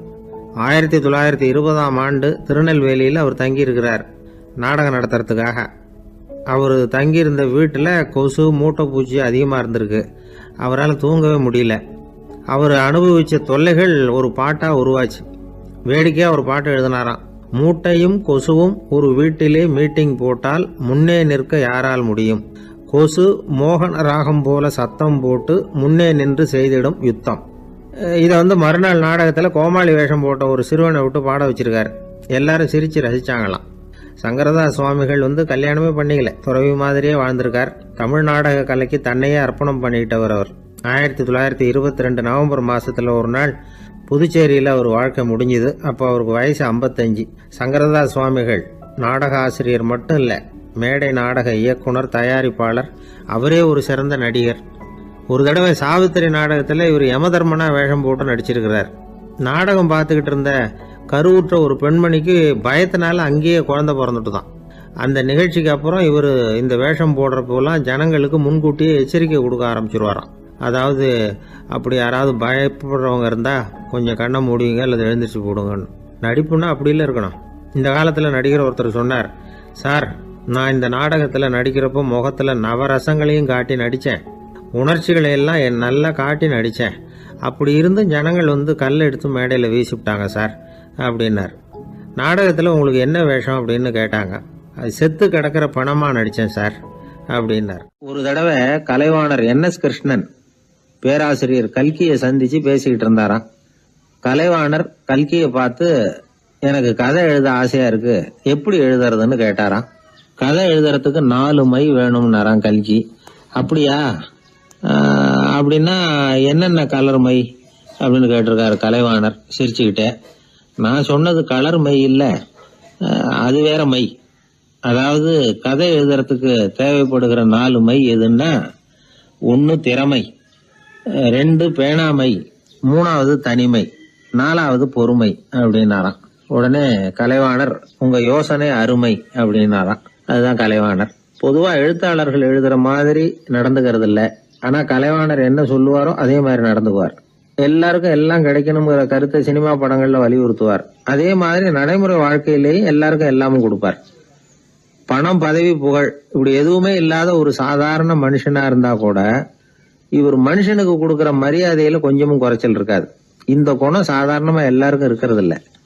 அவரு சினிமா தியேட்டருக்கு போய் சினிமா பாக்குறது வழக்கம். அவரு வந்திருக்கிறாருங்கிறது தெரிஞ்சா போதும், வெளியில பிச்சைக்காரங்க கூடிடுவாங்க. இது அவருக்கு தெரியும். வெளியில நம்மளை நம்பி ஒரு கூட்டம் காத்துக்கிட்டு இருக்குமேன்னு நினைப்பார். உடனே ஒரு 100 ரூபா நோட்டை கொடுத்து சில்லறையா மாத்திட்டு வர சொல்லுவார். படம் முடிஞ்சு வெளியில வர்றப்போ சில்லறையோட வருவார். எல்லாருக்கிட்டையும் கொடுத்துருவார். ஏன்னா எல்லாரும் தேடிட்டு வருவாங்க அவரை.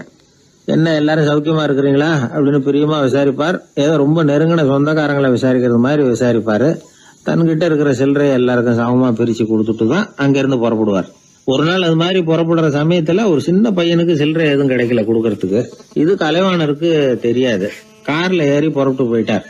அந்த பையன் காரை புடிச்சுக்கிட்டு பின்னாடியே ஓடியாந்துருக்கிறான்.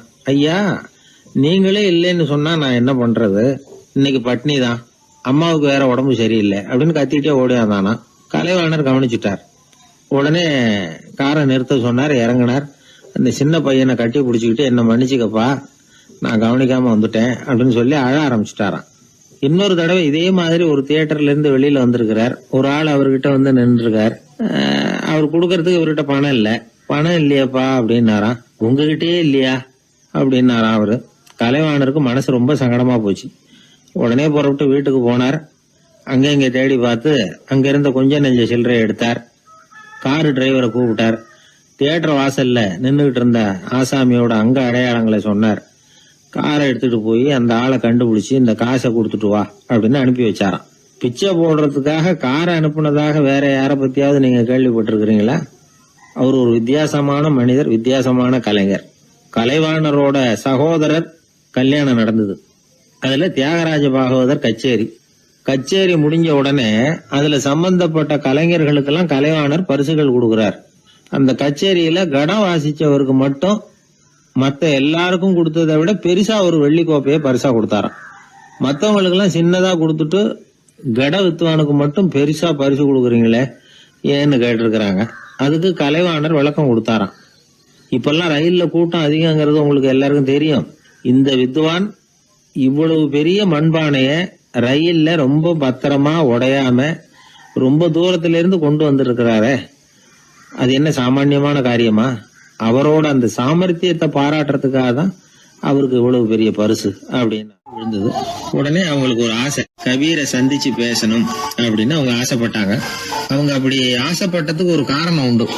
ஏன் அப்படி ஆசைப்பட்டாங்கன்னா, 2 ஞானிகளை சந்திக்க வச்சா பல அரிய தத்துவங்களை கேட்கறதுக்கு ஒரு வாய்ப்பு கிடைக்கும்.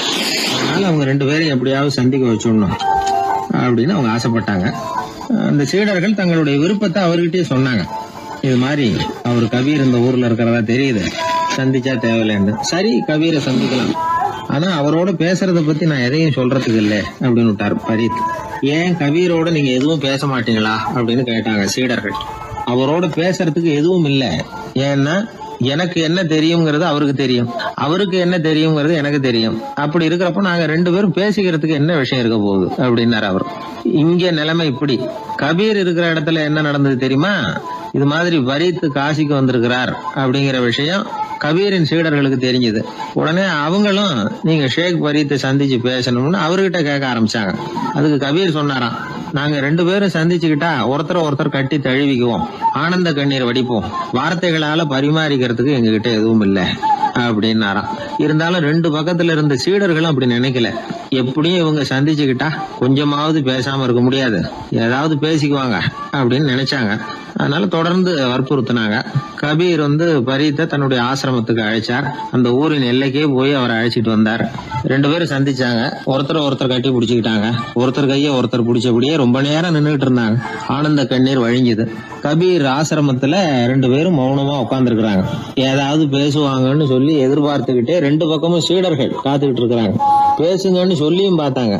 அதை கேட்டதும் லேசா சிரிச்சாங்களே தவிர எதுவுமே பேசிக்கலையாம். ஒரு நாள் பூரா இப்படியே போயிட்டுது. அதுக்கப்புறம் பரீத் கபீர் கிட்ட விடைபெற்றுக்கிட்டு புறப்பட்டார். ஏன் நீங்க பேசல அப்படின்னு சொல்லி கபீரின் சீடர்கள் கேட்டாங்களாம். அதுக்கு கபீர் சொன்னார், நாங்க 2 பேரும் உணர்ந்ததை சொல்றதுக்கு வார்த்தைகள் கிடையாது. எல்லாமும் உணர்ந்த பரீத் கிட்ட பேசுறதுக்கு என்கிட்ட எதுவும் இல்லை, அதனால பேசல அப்படின்னார். இதே மாதிரி பரீத்தின் சீடர்களும் அவர்கிட்ட கேட்டிருக்கிறாங்க, ஏன் நீங்க பேசலன்னு. எங்க 2 பேர்ல யாராவது ஒருத்தர் பேச ஆரம்பிச்சிருந்தாலும் அதை போல முட்டாள்தனம் வேற எதுவும் இருக்க முடியாதுன்னாரு அவரு. ஞானிகள் 2 பேரும் பேசி இருந்தா என்ன ஒரு தெளிவு கிடைக்குமோ அதை விட அதிகமான தெளிவு கிடைச்சதான் சீடர்களுக்கு. உண்மையின் வடிவமான பரம்பொருள் பேசப்பட வேண்டிய ஒன்றல்ல, அது உணரப்பட வேண்டிய ஒன்று அப்படிங்கறத அவங்க புரிஞ்சுக்கிட்டாங்களாம். ஒரு கணவனும் மனைவியும் ரொம்ப நாள் ஒருத்தர் பிரிஞ்சிருந்தாங்க. பல வருஷங்களுக்கு அப்புறம் அவங்க சந்திச்சாங்க. சந்திச்ச உடனே ஏதாவது பேசலாம்ல, பேசல. 2 பேருமே மௌனமா இருந்தாங்க. இந்த ஞானிகள் மாதிரி ஒருத்தர் ஆர்வமா பாத்துக்கிட்டாங்க, அவ்வளவுதான். அந்த கணவனை தனியா கூப்பிட்டுக்கிட்டு போய் ஒருத்தர் விசாரிச்சார்.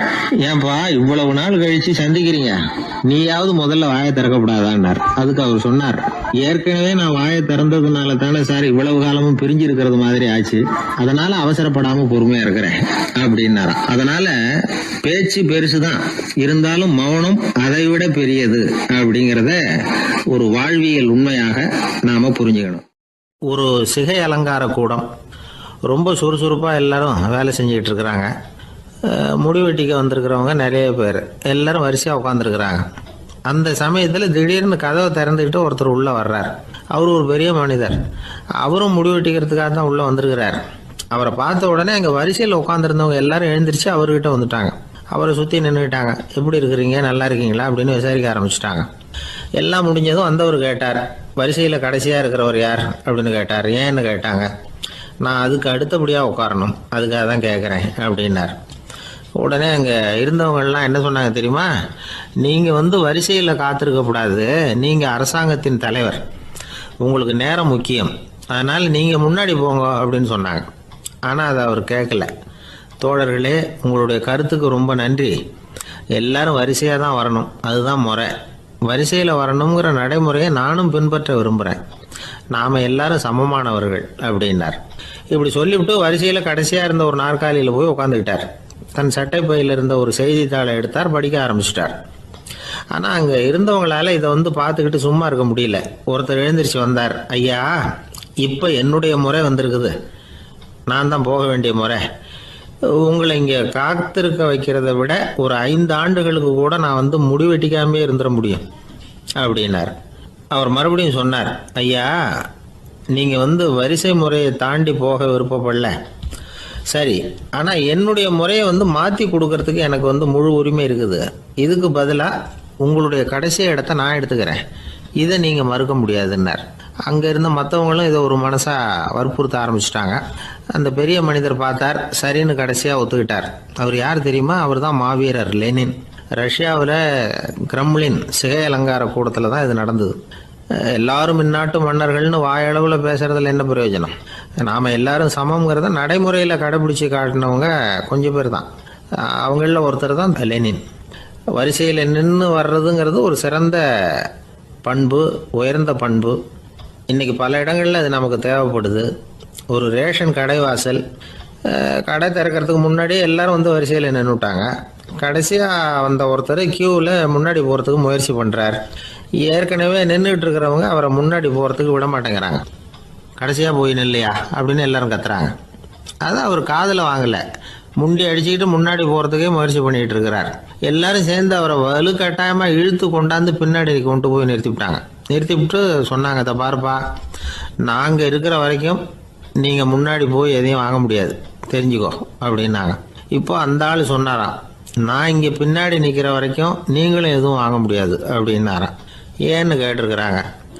நான் தான் அந்த கடையை திறக்க வேண்டிய ஆள் அப்படின்னா. ஒரு ஊரில் ஒரு மன்னன் இருந்தான், கொடுங்கோல் மன்னன். நிறைய தொந்தரவு பண்ணிக்கிட்டு இருந்தான். அவன் ஒரு தடவை என்ன பண்ணான் தெரியுமா?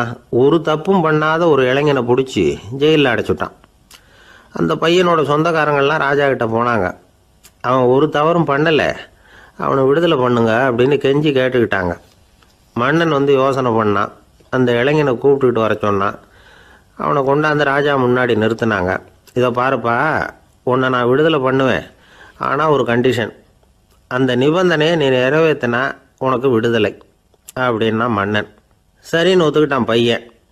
மன்னன் கண்டிஷன் என்னங்கிறத சொன்னான். உங்ககிட்ட ஒரு செம்மறி ஆட்டை கொடுக்க போகிறேன், 1 மாதத்துக்கு அதுக்கு தேவையான தீனியையும் கொடுக்க போகிறேன். 1 மாதம் கழித்து அந்த ஆட்டை எடை போட்டு பார்ப்பேன். அந்த ஆட்டின் எடை கொஞ்சம் கூட கூடி இருக்கக்கூடாது. எடை கூடி இருந்தால் உனக்கு விடுதலை கிடையாது. என்ன சொல்கிற அப்படின்னா. பையனுக்கு ஒன்றும் புரியல, பயமாக போயிட்டுது. குழம்பிக்கிட்டே நின்றுக்கிட்டு இருக்கிறான். சரி, ஒரு நாள் டைம் தரேன், நல்லா யோசனை பண்ணி பார்த்துட்டு நாளைக்கு உன் முடிவை சொல்லு அப்படின்னா மன்னன். பையன் கவலையோடு வெளியில் வந்தான். அங்கே ஒரு பெரியவர் நின்றுக்கிட்டு இருந்தார். அவர்கிட்ட விஷயத்தை சொன்னான். அந்த பெரியவர் இந்த பையனுக்கு காதோட காதாக ஒரு வழியை சொல்லி கொடுத்தார். அதை கேட்டதும் பையன் மறுபடியும் மன்னன் முன்னாடி நின்னா, உங்கள் நிபந்தனையை ஏற்றுக்கிறேன்னு சொன்னான். மன்னன் ஒரு ஆட்டுக்குட்டியையும் அதுக்கு 1 மாதத்துக்கு தேவைப்படுற தீவனத்தையும் கொடுக்கும்படியாக உத்தரவு போட்டான். கொடுத்தாங்க, ஓடிட்டு போயிட்டான். 1 மாதம் தினமும் தவறாமல் அந்த தீவனத்தை ஆட்டுக்குட்டிக்கு போட்டுக்கிட்டு இருக்கிறான். 1 மாதம் கழித்து அந்த ஆட்டை அரண்மனைக்கு ஓட்டிகிட்டு போனான். மன்னன் அதை எடை போட்டு பார்க்குறான், எடை கூடவே இல்லை, அப்படியே தான் இருக்குது. உடனே போட்ட நிபந்தனைப்படி அந்த இளைஞனை விடுதலை பண்ணிவிட்டான். சரி, ஆட்டுக்கு எடை கூடாமல் இருக்கிறதுக்கு அந்த பெரியவர் சொல்லி கொடுத்த யோசனை என்ன அப்படின்னா, அது வேற ஒன்றும் இல்லை. அந்த ஆட்டுக்கு எதிரில் அது கண்ணில் படுற மாதிரி ஒரு ஓநாயை கட்டி போட சொன்னார். அவ்வளவுதான். ஆட்டுக்கு ஓநாய்ங்கிறது பிறவி பகை. ஓநாயை பார்த்தா ஆடு நடுங்க ஆரம்பிச்சிரும், அவ்வளவு பயம். தினமும் அந்த ஆடு பயந்துக்கிட்டே தேனி சாப்பிட்டுது, எடை கூடல. அதுதான் ரகசியம். இது சின்ன பிள்ளைங்களுக்கான ஒரு கதை. இதிலேருந்து தெரிஞ்சுக்க வேண்டிய உண்மை என்னன்னா, நாமெல்லாம் சாப்பிட்றப்ப மனசும் உடம்பும் அமைதியாக இருக்கணும். அப்பதான் அது உடம்புல ஒட்டும். அவசரத்திலையும் பயத்திலையும் சாப்பிட்டா அது சரியா ஜீரணமாகாது. இன்னொரு ராஜா இருந்தார். அவரும் ஒரு இளைஞனை ஜெயிலில் அடைச்சி விட்டார். விடுதலை பண்ணணும்னா ஒரு கண்டிஷன்னார். என்னன்னு கேட்டான். ஒரு ஆட்டுக்குட்டியை அவன் முன்னாடி கொண்டாந்து நிறுத்துவேன், நீ அதுக்கிட்ட ஒரு கேள்வி கேட்கணும், அதுக்கு சரியான பதிலை சொல்லணும், அப்படி செஞ்சுட்டா உனக்கு விடுதலைன்னார். இளைஞன் யோசனை பண்ணி பார்த்தான், சரின்னு ஒத்துக்கிட்டான். அது பிரகாரமே ஆட்டுக்குட்டியை பதில் சொல்ல வச்சுட்டான். என்ன நடந்தது தெரியுமா? ஆட்டுக்குட்டியை கொண்டாந்து நிறுத்தினாங்க. இவன் மெதுவாக அதுக்கிட்ட போனான். அது காதுகிட்ட போய் ஏப்ரலுக்கு அடுத்த மாதம் என்ன மாதம்னு கேட்டான். அது உடனே மேன்னு கத்திச்சு. இவன் விடுதலை ஆயிட்டான். ஒரு நண்பர் வந்தார். ரொம்பவும் இறுக்கமாக உடை அணிஞ்சிருந்தார். அதாவது ஆடைக்குள்ளே அவர் மாட்டிக்கிட்டு இருந்தது மாதிரி தெரிஞ்சது. ஏன் துணி குறைச்சலாக எடுத்துட்டீங்களா அப்படின்னு கேட்டோம். இல்லைங்க, எனக்கு எப்போவுமே இறுக்கமாக உடை அணிகிறது தான் பிடிக்கும் அப்படின்னார். ஒருத்தர் எப்படி உடை அணிகிறார் அப்படிங்கிறத வச்சு அந்த ஆள் எப்படிப்பட்டவர் அப்படிங்கிறத கண்டுபிடிச்சிடலாம். உடை அணிகிற விதம் ஒருத்தருடைய மனநிலையை வெளிப்படுத்துதான். இப்போ இறுக்கமான உடை அணிகிறவங்க பொதுவாக மன நிம்மதி இல்லாதவங்களாக இருப்பாங்களாம், கோபக்காரங்களாக இருப்பாங்களாம். ரொம்ப தொலைதொலைப்பாக ஆடை அணிகிறவங்க இருக்கிறாங்கல்ல, அவங்கெல்லாம் அமைதியான ஆளாக இருப்பாங்களாம், சாந்தமாக இருப்பாங்களாம். இவங்கெல்லாம் போராடுறதுக்கு சரியாக வரமாட்டாங்களாம். இப்படி ஒரு கணிப்பு இருக்குது. அதனால தான் போர் வீரர்களுக்கெல்லாம் இறுக்கமான உடையை தான் கொடுக்கறது வழக்கம். ஆனால் சன்னியாசிகளை பாருங்கள், அவங்களுக்கெல்லாம் ரொம்ப தொலை உடைகள் தான். அவங்கெல்லாம் டைட் பேண்ட் போட்டுக்கிட்டு நிற்க மாட்டாங்க சன்னியாசிகள்லாம். அதே மாதிரி சன்னியாசிகள்லாம் காவி உடைய தேர்ந்தெடுக்கிறதுக்கும் காரணம் உண்டு. பல ஆண்டுகள் சோதனை செஞ்சு பார்த்துட்டு தான் சன்னியாசத்துக்கு காவி தான் சரி அப்படின்னு முடிவு பண்ணியிருக்கிறாங்க. இப்போ பௌதீக விஞ்ஞானப்படியும் அதுதான் சரி. அதாவது சூரிய ஒளியில் 7 வண்ணங்கள் உண்டு. ஒரு பொருள் மேலே அது விழும் பொழுது அந்த பொருள் நமக்கு சிவப்பாக தெரிஞ்சதுன்னா அந்த பொருள் சிவப்பை தவிர மற்ற எல்லா நிற கதிர்களையும் உள்வாங்கிக்கிட்டு சிவப்பு நிறத்தை மட்டும் வெளியில் விடுது. அதாவது விலக்கி விடுது. அதனால தான் அந்த பொருள் சிவப்பாக தெரியுது. உடல் ஆரோக்கியத்துக்கு ஓரளவு சிவப்பு தேவைப்படுது. அதனால தான் காவி உடை அணிஞ்சால் சூரிய ஒளி ஓரளவு சிவப்பை விலக்கிவிடும்.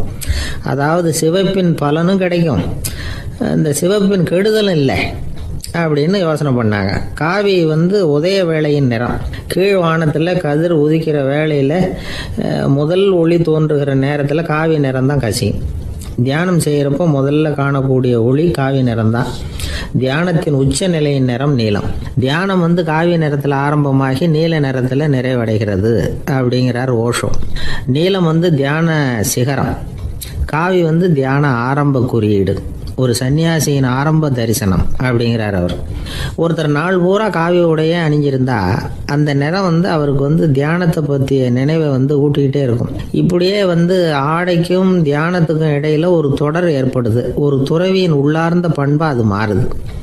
கடை வீதியில் ஒரு பொருள் வாங்க போகிறோம், அது மறந்துடக்கூடாதுங்கிறதுக்காக ஞாபகம் முடிச்சு போட்டுக்கிறோம். அந்த முடிச்சுக்கும் பொருளுக்கும் தொடர்பு இல்லை. ஆனால் கடை வீதிக்கு போன உடனே அந்த முடிச்சு அந்த பொருளை ஞாபகப்படுத்துது. அதாவது அந்த முடிச்சு ஒரு தொடர்பு அம்சமாக அமையுது. அது மாதிரி தான் காவி உடையும். ஒரு துறவி நடக்கும் பொழுது, சாப்பிடும் பொழுது, குளிக்கும் பொழுது அவருடைய காவி உடை அவருக்கு ஞாபகப்படுத்திக்கிட்டே இருக்கும். அது ஒரு நிலைப்படுத்தப்பட்ட நினைவாக ஞாபகம் முடிச்சாக மாறிடுது. காவி ஆடை இல்லைன்னா ஒருத்தரால் துறவியாக முடியாதுன்னு அர்த்தம் இல்லை. அதே நேரத்தில் காவி ஆடையால் ஒன்றும் பிரயோஜனம் இல்லை, அதில் ஒன்றும் அர்த்தம் இல்லை அப்படின்னு சொல்லிட முடியாது. இதுதான் உண்மை. இவ்வளவு தூரம் காவி ஆடையை பற்றி சொல்கிறதுனால எல்லாரும் சன்னியாசியாக போயிடுங்கோ அப்படின்னு நாம் சொல்கிறதாக யாரும் நினச்சிடக்கூடாது. மனசுக்கும் நிறத்துக்கும் உள்ள சம்பந்தத்தை தெரிஞ்சுக்கிறதுக்காக தான் இவ்வளவும். நமக்கு தெரிஞ்ச நண்பர் ஒருத்தர் இருக்கிறார், ஆஃபீஸில் வேலை பார்க்குறவர். ஒவ்வொரு மாதமும் 20ஆம் தேதிக்கு பிறகு அவரை போய் பார்த்தீங்கன்னா காவி உடை அணிஞ்சிக்கிட்டு, கண்ணை மூடிக்கிட்டு, கை ரெண்டையும் விரித்து வச்சுக்கிட்டு தியானத்திலேயே உட்காந்துருப்பார். ஏன் இப்படி பண்ணுறீங்கன்னு கேட்டேன். அதாவது 20ஆம் தேதிக்கு பிறகு என் கையில் ஒரு பைசா கூட கிடையாது, ஒரு சன்னியாசி லெவலில் இருக்கிறேன், என்கிட்ட எதுவும் செலவுக்கு கேட்காத அப்படின்னு என் மனைவிக்கு நாசூக்காக உணர்த்துறதுக்காக அப்படி உட்காந்துருப்பேன் அப்படின்னு விளக்கம் கொடுக்குறார் அவர். ஊருக்கு வெளியில் அமைதியான ஒரு இடம், அங்கே ஒரு ஆசிரமம், அங்கே ஒரு சாமியார். அவர் தினமும் நல்ல போதனைகள்லாம் செய்வார். பல பேர் போய் அங்கேயே சில நாள் தங்கி இருந்து அவர் சொல்கிற அறிவுரைகளை எல்லாம் கேட்டுக்கிட்டு வர்றது வழக்கம். ஒரு தடவை அவரை பார்த்துட்டு போகிறதுக்காக 3 வெளியூர் தம்பதிகள் வந்தாங்களாம். அந்த மடத்திலேயே சாப்பிட்டுக்கிட்டு தங்கி இருந்து அவங்களுடைய போதனைகளை கேட்டுக்கிட்டு போகணுங்கிறது அவங்க நோக்கம். காலையில் குளிச்சுட்டு பூஜையில் உட்கார்ந்தார் அந்த சுவாமி. இவங்களும் குளிச்சுட்டு அந்த பூஜையை பார்க்கறதுக்காக அவர் முன்னாடி வந்து உட்காந்தாங்க. பூஜை ஆரம்பமாச்சு. சம்பிரதாயப்படி அது ரொம்ப நேரம் நடந்துக்கிட்டே இருக்குது. இவங்களுக்கு நல்ல பசி இருந்தாலும் இந்த நேரத்தில் அதை எப்படி வெளியில் காட்டிக்கிறது? பேசாமல் இருந்தாங்க. அந்த சுவாமி பூஜையை முடித்தார். அதுக்கப்புறம் பேச ஆரம்பித்தார். பேச்சு அருமையாக தான் இருந்தது, அமிர்தமாக தான் இருந்தது. இருந்தாலும் இவங்களுக்கு இருக்கிற வயிற்று பசி அது சரியாக கவனிக்க விடலை. அந்த சுவாமியே இதை கவனிச்சதா தெரியல. இவங்களுக்கு மனசுக்குள்ள ஒரு எண்ணம், உள்ள சாப்பாடு தயாராகிட்டு இருக்கும் போல இருக்கு, இந்த பேச்சு முடிஞ்சதும் நம்மளை உள்ளே அழைச்சிட்டு போய் சாப்பாடு போடுவாங்கன்னு நினைக்கிறோம் அப்படின்னு இவங்களாம் நினச்சிக்கிட்டாங்க.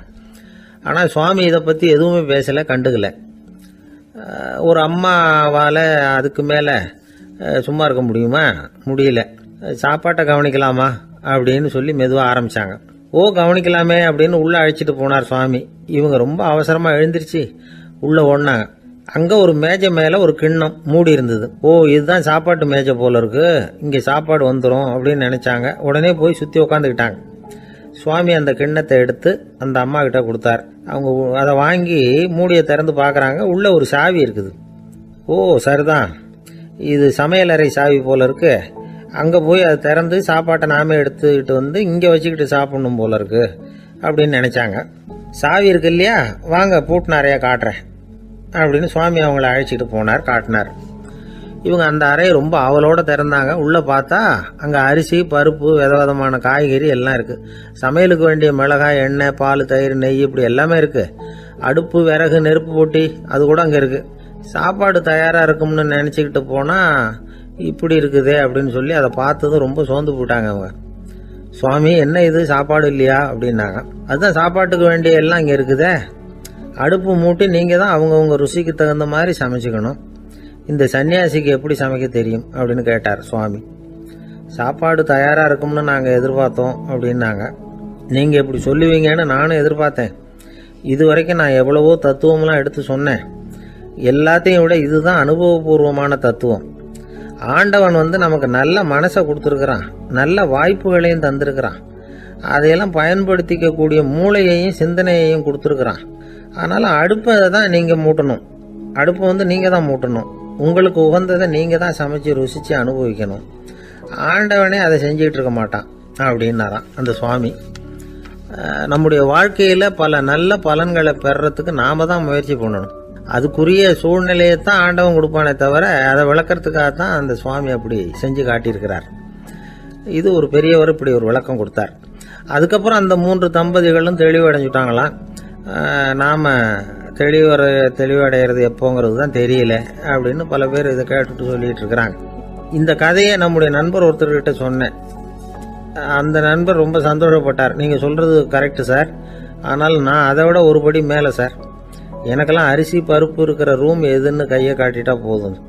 உடனே கிண்ணத்துலேருந்து சாவியை எடுத்து கொடுக்கணுங்கிற அவசியம்லாம் இல்லை எனக்கு. அப்புறம் எப்படி ரூமை திறந்துருவீங்க அப்படின்னு கேட்டேன். பூட்டை உடைச்சி திறந்துருவேன், அதுதான் எனக்கு பழக்கம் அப்படிங்கிறார். வாழ்க்கையில் வெற்றி பெற என்ன வழி? இது ஒரு முக்கியமான கேள்வி. இதுக்கு எல்லாரும் பொதுவாக சொல்கிற ஒரு பதில், உழைச்சா வெற்றி பெறலாம் அப்படிங்கிறது தான். வாழ்க்கையில் வெற்றி பெற உழைப்பு மட்டும் இருந்தால் போதாது, நேர்மையும் வேணும் அப்படிங்கிறார் பால் ஹாஃப்மேன். இவர் யார் தெரியுமா? இவர் ஒரு பெரிய பொருளாதார நிபுணர். 2வது உலகப் போர் முடிஞ்ச சமயம் அப்போ இவர் அமெரிக்காவின் நிதி ஆலோசகராக இருந்தார். தன்னுடைய வாழ்க்கையில் நடந்த பழைய நிகழ்ச்சி ஒன்று அவர் சொன்னார். இளம் வயசில் படித்து முடித்ததும் அவர் வேலை தேடிக்கிட்டு இருந்தாராம். அப்போது ஒரு கால்நடை வைத்தியர்கிட்ட போய் வேலை கேட்டிருக்கார். இவர் அங்கே போன சமயத்தில் அந்த டாக்டர் தன்னுடைய பழைய கார் ஒன்றை விற்பனை செய்யறதுக்காக வேற ஒருத்தர்கிட்ட பேரம் பேசிக்கிட்டு இருந்தார். வாங்க வந்தவர் இவர்கிட்ட அந்த காரை பற்றின விவரம்லாம் கேட்டுக்கிட்டு இருந்தார். கார் நல்ல நிலைமையில் இருக்குமா அப்படிங்கிற கவலை அவருக்கு.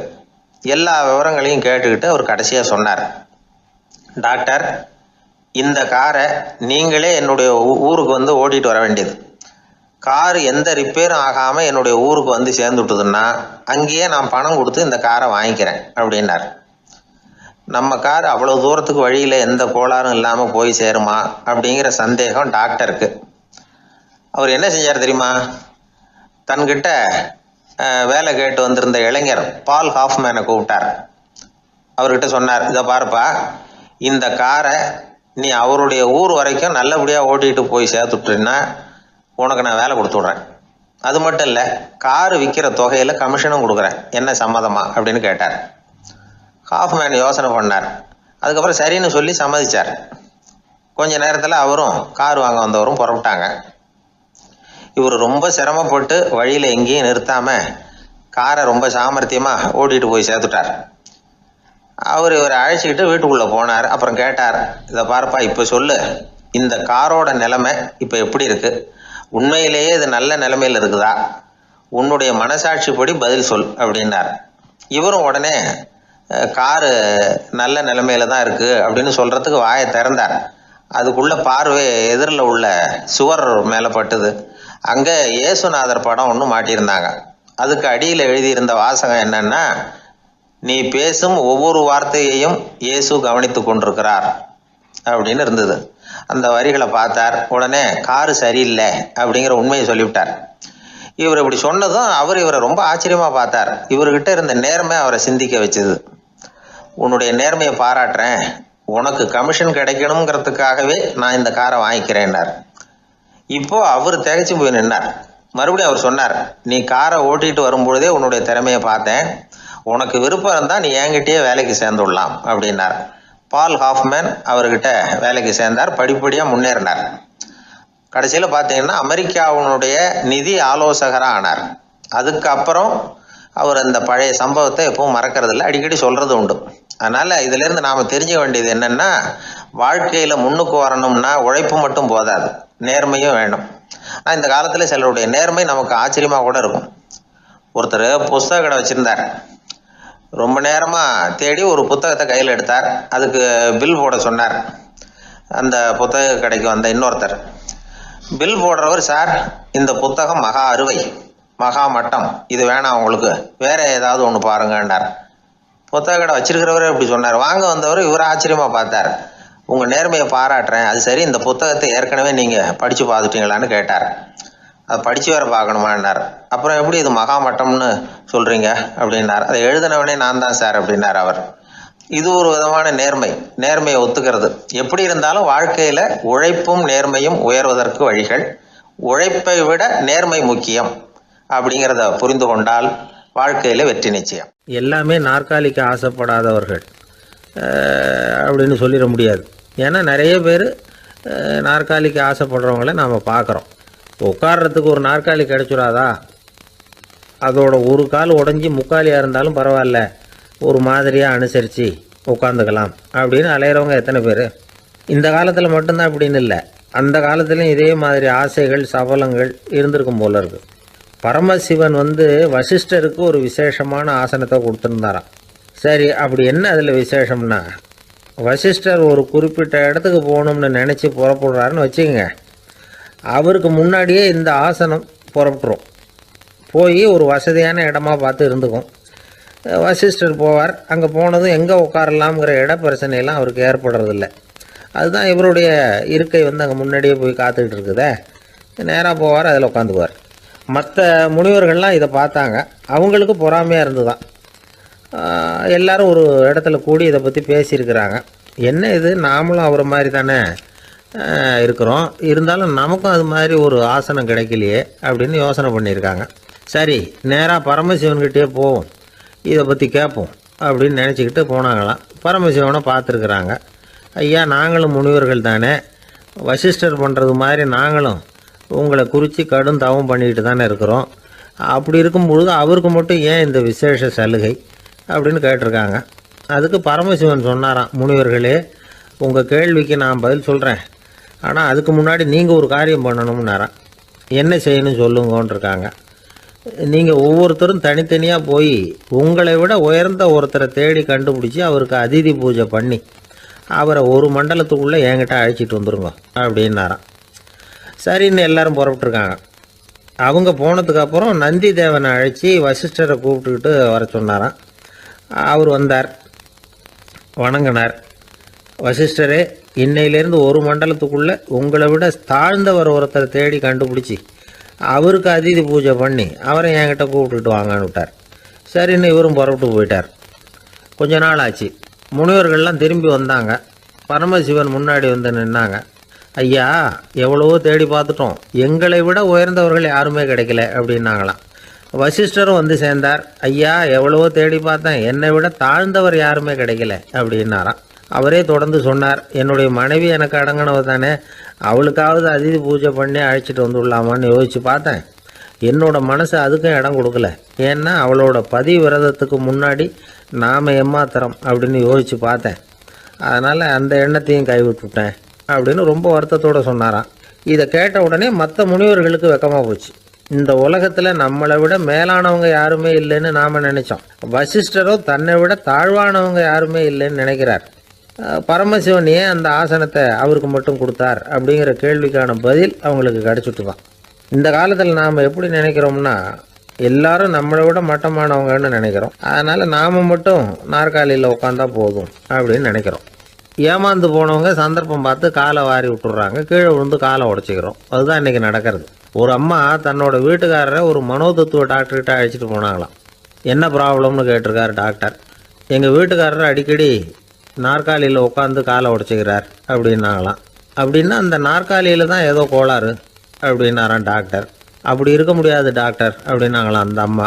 அது எப்படி அவ்வளோ உறுதியாக சொல்கிறீங்கன்னு கேட்டிருக்காரு அந்த டாக்டர். எங்கள் வீட்டில் நாற்காலியே கிடையாது டாக்டர், இவர் இருக்கிறதா நினச்சிக்கிட்டு உட்கார்றார், அதுதான் ப்ராப்ளம். அளவுக்கு மிஞ்சினால் அமிர்தமும் நஞ்சு அப்படின்னு சொல்லுவாங்க. அது உண்மைதான். ஒருத்தருக்கு அளவுக்கு மீறிய புகழ் வந்துட்டுதுன்னு வச்சுங்க, அது கூட ஆபத்தாக போயிடுறது உண்டு. பழங்காலத்துல எல்லாம் கிரேக்க தேசத்தில் ஒரு பழக்கம் உண்டாம். அதாவது யாராவது ஒருத்தரை நாடு கடத்தணும்னா அதுக்கு ஒரு வழி உண்டு. அதாவது ஒருத்தரை நாடு கடத்தணும்னு மக்கள் விரும்புகிறாங்கன்னு வச்சுங்களேன், அவர் பேரை ஒரு மண்பாண்ட ஓட்டுச்சில்லில் எழுதி அதை ஒரு குறிப்பிட்ட பொது இடத்துல போட்டுற வேண்டியது, அவ்வளவுதான். இது மாதிரி பல பேர் போட்டுக்கிட்டே இருப்பாங்க, எல்லாம் அப்படியே குவிஞ்சு போயிடும். அந்த ஓட்டாஞ்சில்லு குவியலில் யாருடைய பேர் அதிகமாக இருக்குதோ அந்த நபரை ஒரு 10 ஆண்டுகள் நாடு கடத்தி விடுவாங்க. இது அந்த ஊர் வழக்கமாக. ஒரு நாள் அந்த குவியலுக்கு பக்கத்தில் ஒரு ஆள் நின்றுக்கிட்டு இருக்கிறான். அவன் கையில் ஒரு ஓட்டாஞ்சில்லு வச்சிருக்கிறான். அதில் யாரோட பேரையோ எழுதணும், எழுதி அந்த இடத்துல போடணுங்கிறது அவன் ஆசை. ஆனால் அவன் படிக்காதவன், அதனால் எழுத தெரியல. யாராவது அந்த வழியாக வர்றாங்களான்னு பார்த்துக்கிட்டே நின்றுக்கிட்டு இருந்தான். ஒரு பெரியவர் வந்துக்கிட்டு இருந்தார். அவர்கிட்ட ஓடினான். கையில் இருந்த மண்பாண்ட சில்லை கொடுத்தான். ஐயா, இதில் ஒரு பேர் எழுதி கொடுங்களேன்னா. அந்த பெரியவர் அதை வாங்கி கையில் வச்சுக்கிட்டு, என்ன பேர் எழுதணும் சொல்லு அப்படின்னா. இவன் சொன்னான், அரிஸ்டைடிஸ் அப்படின்னு எழுதுங்க அப்படின்னா. இதை கேட்டதும் அந்த பெரியவருக்கு அதிர்ச்சி. ஏன்னா அவர் தான் அரிஸ்டைடிஸ், தத்துவ மேதை அரிஸ்டைடிஸ் அவர். இருந்தாலும் நான் தான் அதுங்கிறத காட்டிக்காம அந்த ஆளுகிட்ட கேட்டார். அது சரிப்பா, அரிஸ்டைடிஸ்ங்கிற பேரை எழுத சொல்ற, அவர் உனக்கு என்ன கெடுதல் பண்ணார், அவர் பேரை இதில் எழுத சொல்றியே அப்படின்னு கேட்டிருக்கார். அதுக்கு இவன் சொன்னானா, அவர் எனக்கு எந்த கெடுதலும் பண்ணல, அவரை நான் பார்த்தது கூட இல்லை அப்படின்ட்டுருக்கான். அப்புறம் எதுக்காக அவரை நாடு கடத்தணும்னு நீ ஆசைப்படுற அப்படின்னு கேட்டிருக்கார். இப்போ அந்த ஆள் சொல்கிறான், அரிஸ்டைடஸை பற்றி எல்லாரும் பேசுகிறாங்க, அவர் ரொம்ப நல்லவர், அவர் ஒரு பெரிய அறிவாளிங்கிறாங்க, அவர் ஒரு பெரிய வள்ளல் பேரறிஞர், இப்படி எல்லாரும் சொல்கிறத கேட்டு கேட்டு எனக்கு ரொம்ப அழுத்து போயிட்டுது, அதனால தான் வெறுப்பாயிட்டேன் அப்படின்னு நானும். இதிலேருந்து என்ன தெரியுது, நாம் நல்லவனாக இருக்கிறதுல ஒன்றும் இடைஞ்சல் இல்லை. ஆனால் நம்மளை நல்லவன் நல்லவன் எல்லாரும் சொல்ல ஆரம்பிச்சிட்டாங்கன்னு வச்சுக்கோங்க, அப்போ இடைஞ்சல் ஆரம்பம்னு அர்த்தம். எதுவுமே அளவுக்கு மிஞ்சி போகாமல் பார்த்துக்க வேண்டியது ரொம்ப அவசியம். அளவுக்கு அதிகமாக ஆசைப்படாதவங்களில் ஆப்ரஹாம் லிங்கனும் ஒருத்தரான். அவர் ஒரு தடவை தன்னுடைய நண்பர்கள்கிட்ட பேசிக்கிட்டு இருந்தாராம். ஒருத்தர் கேட்டிருக்கார், ஒரு மனுஷனுக்கு கால்கள் எவ்வளோ உயரம் இருக்கணும் அப்படின்னு கேட்டாராம். இதுக்கு ஆப்ரஹாம் லிங்கன் சொன்னாராம், அது என்ன, இடுப்புலேருந்து தரையை தொடுற அளவுக்கு உயரம் இருந்தால் போதும் அப்படின்னாராம். என்னுடைய நண்பர் ஒருத்தர், அவருக்கு ஜாதகத்தில் நம்பிக்கை உண்டு, அவரே ஜோசியம்லாம் பார்ப்பார். என்ன சார் இந்த காலத்தில் இதையெல்லாம் நம்பிக்கிட்டு இருக்கீங்களே அப்படின்னு கேட்டால், உங்களுக்கு ஒன்றும் தெரியாது சார், இந்த உலகத்தில் ஒவ்வொருத்தரும் அவங்கவங்க செய்கிற நல்லது கெட்டதுக்கு தகுந்த பலனை அனுபவிச்சே தீரணும் பார். அது மட்டும் இல்லை, ஒருத்தர் செத்துட்டா கூட அவன் செஞ்ச பாவ புண்ணியங்கள் கூடவே போய்கிட்டு இருக்கோம் பார். அது எப்படி கூட போவோம் அப்படின்னு குதர்க்கமாக கேட்டால், அதுக்கு அவர் ஒரு கதை சொன்னார். அது ரொம்ப சுவாரஸ்யமாக இருந்தது. அது என்ன கதைன்னா, ஒரு ஊரில் ஒருத்தர் இருந்தாராம். அவர் ஜோசியம் பார்க்கறதுல ரொம்ப கெட்டிக்காரன். ஒருத்தருடைய தலைமுடியை மட்டும் அவர்கிட்ட காட்டினா போதும், அதை மட்டும் பார்த்துட்டு அவருடைய ஜாதகத்தையே அலசி விடுவாராம். அப்பேற்பட்ட திறமை. அந்த ஆள் ஒரு சமயம் கன்னியாகுமரி கடற்கரைக்கு போயிருந்திருக்கார். அங்க கரை ஓரமா ஒரு மண்டை ஓடு கிடந்திருக்கு. அதை எடுத்து பார்த்துருக்கார். அந்த மண்டை ஓட்டை வச்சுக்கிட்டே அதோட ஜாதகத்தை அலசியிருக்கார். இந்த மண்டை ஓட்டுக்கு உரிய ஆசாமி வாழ்க்கையில ரொம்ப கஷ்டப்பட்டிருக்கணும், நிறைய கஷ்டத்தை அனுபவிச்சிருக்கணும். அது தாங்க முடியாம தான் கடல்ல விழுந்து தற்கொலை பண்ணிட்டு இருக்கான் அப்படிங்கிறத அவரு கணிச்சுட்டார். இருந்தாலும் இந்த மண்டை ஓடு இன்னமும் அனுபவிக்க வேண்டியது பாக்கி இருக்கு அப்படிங்கிறத அவர் உணர்ந்தாராம். அது சரி, ஒருத்தன் உயிரோடு இருக்கிற வரைக்கும் நல்லது கெட்டதை அனுபவிக்க முடியும், செத்ததுக்கு அப்புறமும் பாக்கி இருக்குன்னா அதை எப்படி அனுபவிக்கிறது? இந்த மண்டை ஓட்டுக்கு இன்னும் கொஞ்சம் பாக்கி இருக்குங்கிறது அவருக்கு புரிஞ்சதே தவிர அதோட அர்த்தம் என்னங்கிறது சரியா விளங்கல. சரி, இதை இன்னும் கொஞ்சம் விவரமா ஆராய்ச்சி பண்ணுவோம் அப்படின்னு நினைச்சுக்கிட்டு அதை தன்னுடைய வீட்டுக்கு எடுத்துட்டு போயிட்டார். அந்த மண்டை ஓட்டை ஒரு பெட்டியில வச்சு பூட்டினார். தன்னுடைய தனி அறையில அதை பத்திரமா வச்சுக்கிட்டார். தினமும் ராத்திரி ஆனதும் தன்னுடைய மனைவியை பார்த்து, நீ போய் பூஜை அறையில தனியா படுத்துக்க அப்படின்னு சொல்லிவிட்டு தினம் ராத்திரி 12 மணிக்கு பெட்டியை திறந்து அவர் பார்ப்பார். மண்டை ஓடு அப்படியே இருந்ததை தவிர இன்னும் கொஞ்சம் பாக்கி இருக்குங்கிறதுக்கு அர்த்தம் அவருக்கு விளங்கல. அந்த மண்டை ஓட்டுக்கு இன்னும் என்ன பாக்கி இருக்க போகுது? எப்படியோ ஒரு 10 நாள் போச்சு. அந்த வீட்டம்மாவுக்கு சந்தேகம் வந்துட்டுது. நம்ம வீட்டுக்காரரு நம்மளை தனியா ஏன் தூங்க சொல்றார் அப்படிங்கிற சந்தேகம். உடனே பக்கத்து வீட்டு அம்மா கிட்ட விஷயத்த சொல்லியிருக்கிறாங்க. அந்த அம்மா உடனே, நீ கவலைப்படாத, நான் கண்டுபிடிச்சு சொல்றேன் அப்படின்னு சொல்லிவிட்டாங்களாம். அன்னைக்கு ராத்திரியே ஜன்னல் வழியா எட்டி பார்த்துருக்குறாங்க. இந்த ஆள் மண்டை ஓட்டை கையில வச்சுக்கிட்டு அது திருப்பி திருப்பி பார்த்துக்கிட்டு இருக்கிறான். அதை பார்த்துட்டாங்க. மறுநாள் காலையில அவரோட மனைவியை பார்த்தாங்க. ஏம்மா, உன் வீட்டுக்காரருக்கு நீ முதல் மனைவியா 2வது மனைவியா அப்படின்னு கேட்டாங்களாம். எனக்கு தெரிஞ்ச வரைக்கும் நான் ஒருத்தி தான் அவருடைய மனைவி அப்படின்னாங்களாம் அவங்க. அப்படி இல்லை, நீ அவருக்கு 2வது மனைவி. முதல் மனைவியின் மண்டை ஓட்டை தான் அவர் தினமும் ராத்திரியில் எடுத்து பார்த்துக்கிட்டு இருக்கிறார் அப்படின்னாங்க அடுத்த வீட்டு அம்மா. அப்படியா விஷயம் அப்படின்னு சொல்லிவிட்டு கணவன் வீட்டில் இல்லாத நேரமா பார்த்து அந்த மண்டை ஓட்டை எடுத்து கொண்டாந்து ஒரு உரல்ல போட்டு உலக்கையால குத்தி நொறுக்க ஆரம்பிச்சுட்டாங்க. வெளியில போயிருந்த அந்த ஆள் அப்பதான் உள்ள நுழைஞ்சார். மண்டை ஓடு உலக்கை கிட்ட குத்து வாங்கிட்டு இருக்கு. அது அனுபவிக்க வேண்டியது இன்னும் கொஞ்சம் பாக்கி இருக்குங்கிறதுக்கு அர்த்தம் எனக்கு இப்பதான் புரிஞ்சுது அப்படின்னாராம் அவர். இந்த கதையிலிருந்து நாம இன்னொரு நீதியையும் புரிஞ்சுக்கணும். அதாவது நம்ம வீட்டை பத்தி நமக்கு புரியாததெல்லாம் அடுத்த வீட்டு. ஒரு ஊர்ல ஒரு ராஜா இருந்தார். பெரிய அரண்மனையில தான் இருக்கிறார். எல்லா வசதியும் இருந்தது. இருந்தாலும் அவர் எல்லாரும் சொல்றது எப்படி தெரியுமா, பிச்சைக்கார ராஜா. அப்படி ஒரு பேர் அவருக்கு நிலைச்சு போச்சு. ஜனங்களும் சரி, மற்ற தேசங்களில் உள்ளவங்களும் சரி, அவர் அந்த பேர் சொல்லியே குறிப்பிடுறது வழக்கமாக போட்டுது. இது அவருக்கு ரொம்ப கவலையாக போச்சு. என்ன இது, நம்மளை தேடி வர்றவங்களுக்கெல்லாம் நாம் சோறு போடுறோம், நம்ம புகழ்ந்து பாடல் ஏற்றி கொண்டு வர்ற புலவர்களுக்கெல்லாம் அவங்க எப்படி வந்தாலும் ஒருவேளை சோறு போடணுங்கிறது உத்தரவு. இவ்வளவுலாம் செஞ்சும் நம்மளை போய் பிச்சைக்கார ராஜான்னு எல்லாரும் சொல்கிறாங்களே, அது ஏன், எதுக்காக இப்படி சொல்கிறாங்க? இதுதான் ராஜாவுக்கு குழப்பம். சரி, இதை பற்றி நம்ம அமைச்சர்கள் கிட்ட கேட்கலாமா அப்படின்னு யோசனை பண்ணார். இந்த விஷயத்த போய் அவங்க கிட்ட எப்படி கேட்கறதுன்னு அவருக்கு தயக்கமாக இருந்தது. கௌரவ குறைச்சலாக தெரிஞ்சுது அவருக்கு. சரி, சாதாரண குடிமக்கள் கிட்ட இதை பற்றி கேட்கலாமா அப்படின்னு யோசனை பண்ணார். கேட்கலாம், ஆனால் அவங்க யாரும் ராஜா முன்னாடி வந்து நின்று தைரியமாக பேசக்கூடிய அளவுக்கு இல்லை. ராஜாவோட குழப்பம் நாளுக்கு நாள் அதிகமாக போச்சு. கடைசியாக அவர் ஒரு முடிவுக்கு வந்தார். அதாவது இதை பற்றி ஒரு பிச்சைக்காரங்கிட்டே கேட்டு பார்த்துட்டா என்ன. இதுதான் அவர் பண்ண முடிவு. உடனே மாறு வேஷம் போட்டுக்கிட்டு நகர்வலம் போனார். ஒரு பிச்சைக்காரனை கண்டுபிடிச்சார். இதை பாருப்பா, நம்ம ராஜாவை எல்லாரும் பிச்சைக்கார ராஜான்னே சொல்கிறாங்களே, அதுக்கு என்ன காரணமாக இருக்கும் அப்படின்னு கேட்டார். அதுக்கு அவன் சொல்கிறான், இதுக்கான பதிலை இன்னும் ஒரு 30 நாளில் சொல்கிறேன் அப்படின்னா. உடனே இவருக்கு சந்தோஷம். உண்மையை அவங்ககிட்ட சொன்னார். நான் வேற யாரும் இல்லை, நான் தான் இந்த நாட்டு ராஜா. இப்போ நீ என் கூடவே வந்துடு, அரண்மனையிலேயே தங்கிக்கோ. 30 நாள் கழித்து எனக்கு பதில் சொல்லிவிட்டு அதுக்கப்புறமா நீ போகலாம் அப்படின்னு சொல்லி அழைச்சிட்டு வந்துட்டார். அரண்மனையில் ஒரு மூலையில் அவன் தங்கறதுக்கு இடம் கொடுத்தார். தினம் 2 வேளையும் இவனுக்கு சோறு போடுங்க அப்படின்னு உத்தரவு போட்டார். ராஜா கொடுத்த இடத்துல போய் உக்காந்துக்கிட்டான் அந்த பிச்சைக்காரன். தினமும் அந்த அரண்மனையில் நடக்கிறதையெல்லாம் கவனிச்சுக்கிட்டு வந்தான். வேளைக்கு சாப்பாடு வரும், சாப்பிட்டுக்கிட்டு இருக்கான். இப்படி 30 நாள் முடிஞ்சுது. ராஜா வந்தார். என்ன, என்னோட கேள்விக்கு பதில் என்னன்னு கண்டுபிடிச்சிட்டியான்னார். கண்டுபிடிச்சிட்டேன்னா. என்ன எல்லாரும் பிச்சைக்கார ராஜான்னு சொல்றாங்களே, அது நியாயமா படுதா உனக்குன்னு கேட்டார். நியாயமா தான் படுது, சந்தேகம் இல்லாம நீங்க பிச்சைக்கார ராஜா தான். என்னதான் நீங்க வசதியோடவும் படைபலத்தோடவும் இருந்தா கூட நீங்க எங்க வர்க்கத்தை சேர்ந்த ஆசாமி தான் அப்படின்னு அடிச்சு சொல்லிவிட்டான் அந்த ஆள். எதனால் அப்படி சொல்றேன்னு கேட்டார் இவர். அரசே, ஒரு உண்மையை கண்டுபிடிச்சு சொல்றதா நான் உங்ககிட்ட சொன்னேன். நீங்க ராஜ பரம்பரைன்னா உடனே உங்க கழுத்துல கிடக்கிற முத்து மாலையை கழட்டி பரிசா கொடுத்துருப்பீங்க, பொன்னையும் மணியையும் கொடுத்துருப்பீங்க. ஆனா நீங்க அப்படி செய்யல. என்ன ஒரு மூலையில உட்கார வச்சு 2 வேளை சோறு போட சொன்னீங்க. உங்களை தேடி யார் வந்தாலும், யார் வந்து பாராட்டி பேசினாலும் அல்லது பிரச்சனைகளை சொன்னாலும் நீங்க செய்யற ஒரே காரியம் சோறு போடுறது தான்.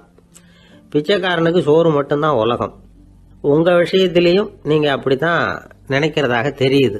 நல்லா கவனிங்க. எந்த ஒரு பிரச்சனைக்கும் சோறு தான் முடிவுன்னு நினைக்கிறீங்க பாருங்க. நீங்க சந்தேகமில்லாத எங்களை சேர்ந்த ஆளுதான் அப்படின்னுட்டான் அந்த பிச்சைக்காரன். அதுக்கப்புறம் தான் அந்த ராஜா தன்னுடைய தவறுகளை எல்லாம் தேர்த்திக்கிட்டாராம். பசின்னு வர்றவங்களுக்கு சோறு தான் போடணும், அது தப்பு இல்லை. பாராட்ட வர்றவங்களுக்கெல்லாம் சோத்தையே போட்டு அனுப்புனா இப்படிதான் பேர் வரும். எனக்கு தெரிஞ்ச ஒருத்தர் தினமும் யாராவது ஒருத்தரை தன் வீட்டுக்கு அழைச்சிட்டு போவார், சாப்பாடு போட்டு அனுப்புவார். முன்னறிவிப்பு இல்லாம திடீர்னு ஒரு விருந்தாளியோட வீட்டுல போய் இவர் நிக்கிறது வழக்கம். அந்த அம்மாவும் இவருக்காக தயார் பண்ணி வச்சிருந்ததை இவர் அழைச்சிட்டு வந்திருக்கிற விருந்தாளிக்கு போட்டுருவாங்க. விருந்தாளி சாப்பிட்டுட்டு போனதுக்கு அப்புறம் இவர் மனைவி கிட்ட உனக்கு சிரமம் வேணாம் அப்படின்னு சொல்லிவிட்டு பக்கத்துல உள்ள ஒரு ஹோட்டலுக்கு போய் காசு கொடுத்து சாப்பிட்டுட்டு வந்துருவார். பல நாள் இப்படி நடக்கும். ஒரு நாள் அவரை தனியா கூப்பிட்டுக்கிட்டு போய் ஏன் இப்படி பண்றீங்கன்னு கேட்டோம். அதுக்கு அவர் சொல்றாரு, எங்க வீட்டு சாப்பாட்டுல இருந்து தப்பிக்கிறதுக்கு எனக்கு வேற வழி எதுவும் தெரியல சார், அதனாலதான் இப்படி பண்ணிட்டு இருக்கிறேன் அப்படின்னார். ரொம்ப பரிதாபமா. இப்பெல்லாம் நம்ம ஊர்ல மாமியார் மருமகள் ஒருத்தர் நல்லா புரிஞ்சுக்கிட்டு நல்ல விதமா தான் இருக்கிறாங்க பல இடத்துல. அதனால நான் இப்ப சொல்ல போற கதையை கேட்டுவிட்டு இந்த காலத்துல அவ்வளவு மோசமா யாரு சார் நடந்துக்கிறாங்க அப்படின்னு கேட்டு யாரும் சண்டைக்கு வரக்கூடாது. இன்னொரு உண்மையையும் சொல்லிவிடுறேன். அதாவது இந்த கதையை நமக்கு எழுதி அனுப்பி இருக்கிறதே கொஞ்ச நாள்ல மருமகளாகவும் அதுக்கப்புறம் கொஞ்ச காலத்துல மாமியாராகவும் ஆக போற ஒரு நேயர் தான். சரி, இந்த கதைக்கு வருவோம். அதாவது ஒரு சின்ன குடும்பம், அந்த வீட்டில் மாமியார் ஆட்சி, அவங்க வச்சது தான் சட்டம். பிள்ளையாண்டான் எப்படின்னா அம்மா சொல்றதையும் கேட்டுக்குவான், மனைவி சொல்றதையும் கேட்டுக்குவான், நமக்கு என்னத்துக்கு வம்புங்கிற டைப்பு. மருமகள் பேரில் குறை கண்டுபிடிக்கிறதுலேயே அந்த மாமியாருக்கு ஒரு சுவாரஸ்யம். சின்ன சின்ன விஷயத்துல எல்லாம் குத்தம் கண்டுபிடிச்சிக்கிட்டே இருக்கிறாங்க. பொதுவாக எல்லாரும் எப்படின்னா ஏதாவது ஒரு காரணத்துக்காக சண்டை போட்டுக்கிட்டு இருப்பாங்க. அந்த அம்மா எப்படின்னா ஏதாவது ஒரு சண்டையை போடுறதுக்காக காரணத்தை தேடிக்கிட்டு இருப்பாங்க. அப்படி ஒரு மனசு. அந்த மருமக பொண்ணு பாவம் பயந்து பயந்து ஒவ்வொரு காரியமும் செஞ்சுக்கிட்டு வந்தது. இப்படியே பல வருஷம் ஓடி போட்டுது. அந்த மாமியாருக்கும் ரொம்ப வயசாயிட்டுது. இருந்தாலும் அந்த பழைய சுபாவம் மட்டும் மாறவே இல்லை. திடீர்னு ஒரு நாள் பக்கவாதம் வந்து அந்த அம்மாவுக்கு ஒரு பக்கம் கை கால் இழுத்துக்கிட்டுது. வாய் சுத்தமாக பேச முடியாமல் போயிட்டுது. சத்தம் மட்டும் வரும். ஒரு பக்கத்து கை காலை அசைக்க முடியும். பேசுறதெல்லாம் கையால் தான், அதாவது கை சைகையால். இப்படிப்பட்ட நிலைமையில கூட அந்த பொண்ணு தண்ணியோ பாலோ இவங்க எதிரில் கொண்டாந்து வச்சா அதை வேணும்னே தட்டி விட்டுட்டு ஒம்பு வளர்க்கறது. அதுக்கப்புறம் அந்த பொண்ணு தரையை சுத்தப்படுத்தும்ல, அதை பார்த்து ரசிக்கிறது. இருந்தாலும் அந்த பொண்ணு இதையெல்லாம் பெருசுப்படுத்தாமல் ரொம்ப பொறுமையாக தான் இருந்தது. ஒரு நாள் வீட்டில் வச்சிருந்த பாலை பூனை குடிச்சிட்டு போட்டுது. வயசான காலத்தில் இந்த அம்மா பால் இல்லாமல் கஷ்டப்படுவாங்களே அப்படின்னு நினச்சி பக்கத்து வீட்டில் போய் கொஞ்சம் பால் வாங்கிட்டு காய்ச்சி மாமியார் முன்னாடி கொண்டாந்து வச்சுது அந்த பொண்ணு. வழக்கம் போல் அந்த அம்மா பாலை தட்டி விட்டுட்டாங்க. இதை அந்த மருமக பொண்ணு கவனிச்சுட்டுது. இவ்வளவு நாள் பொறுமையாக இருந்த இந்த மருமகளுக்கு இன்னைக்கு இதை பார்த்து தான் அசாத்திய கோபம் வந்துட்டுது. கதவுக்கு பக்கத்தில் சாத்தி வச்சிருந்த உலக்கையை எடுத்து மாமியார் தலையில் போட, அது குறி தவறி கழுத்தில் பட, அந்த அம்மா கழுத்தை பிடிச்சிக்கிட்டு ஊன்னு கத்த, இந்த பொண்ணு ஒன்றும் அலட்டிக்காமல் உலக்கையை எடுத்து மறுபடியும் கதவு பக்கம் சாத்தி வச்சுட்டு அது பாட்டுக்கு நடந்து போயிட்டுது. இருந்தாலும் மனசுக்குள்ளே லேசாக ஒரு பயம். கணவன் வீட்டுக்கு வந்ததும் என்ன விஷயம்னு கேட்டால் எப்படி சமாளிக்கிறது. அன்னைக்குன்னு பார்த்து ரொம்ப நேரம் கழித்து வீடு வந்து சேர்ந்தான் கணவன். உடனே அந்த அம்மா புகார் பண்ண ஆரம்பிச்சுட்டுது. பேச்சு தான் வராத, அதனால் ஒரு பக்கத்து கையால் சைகை காட்டுது.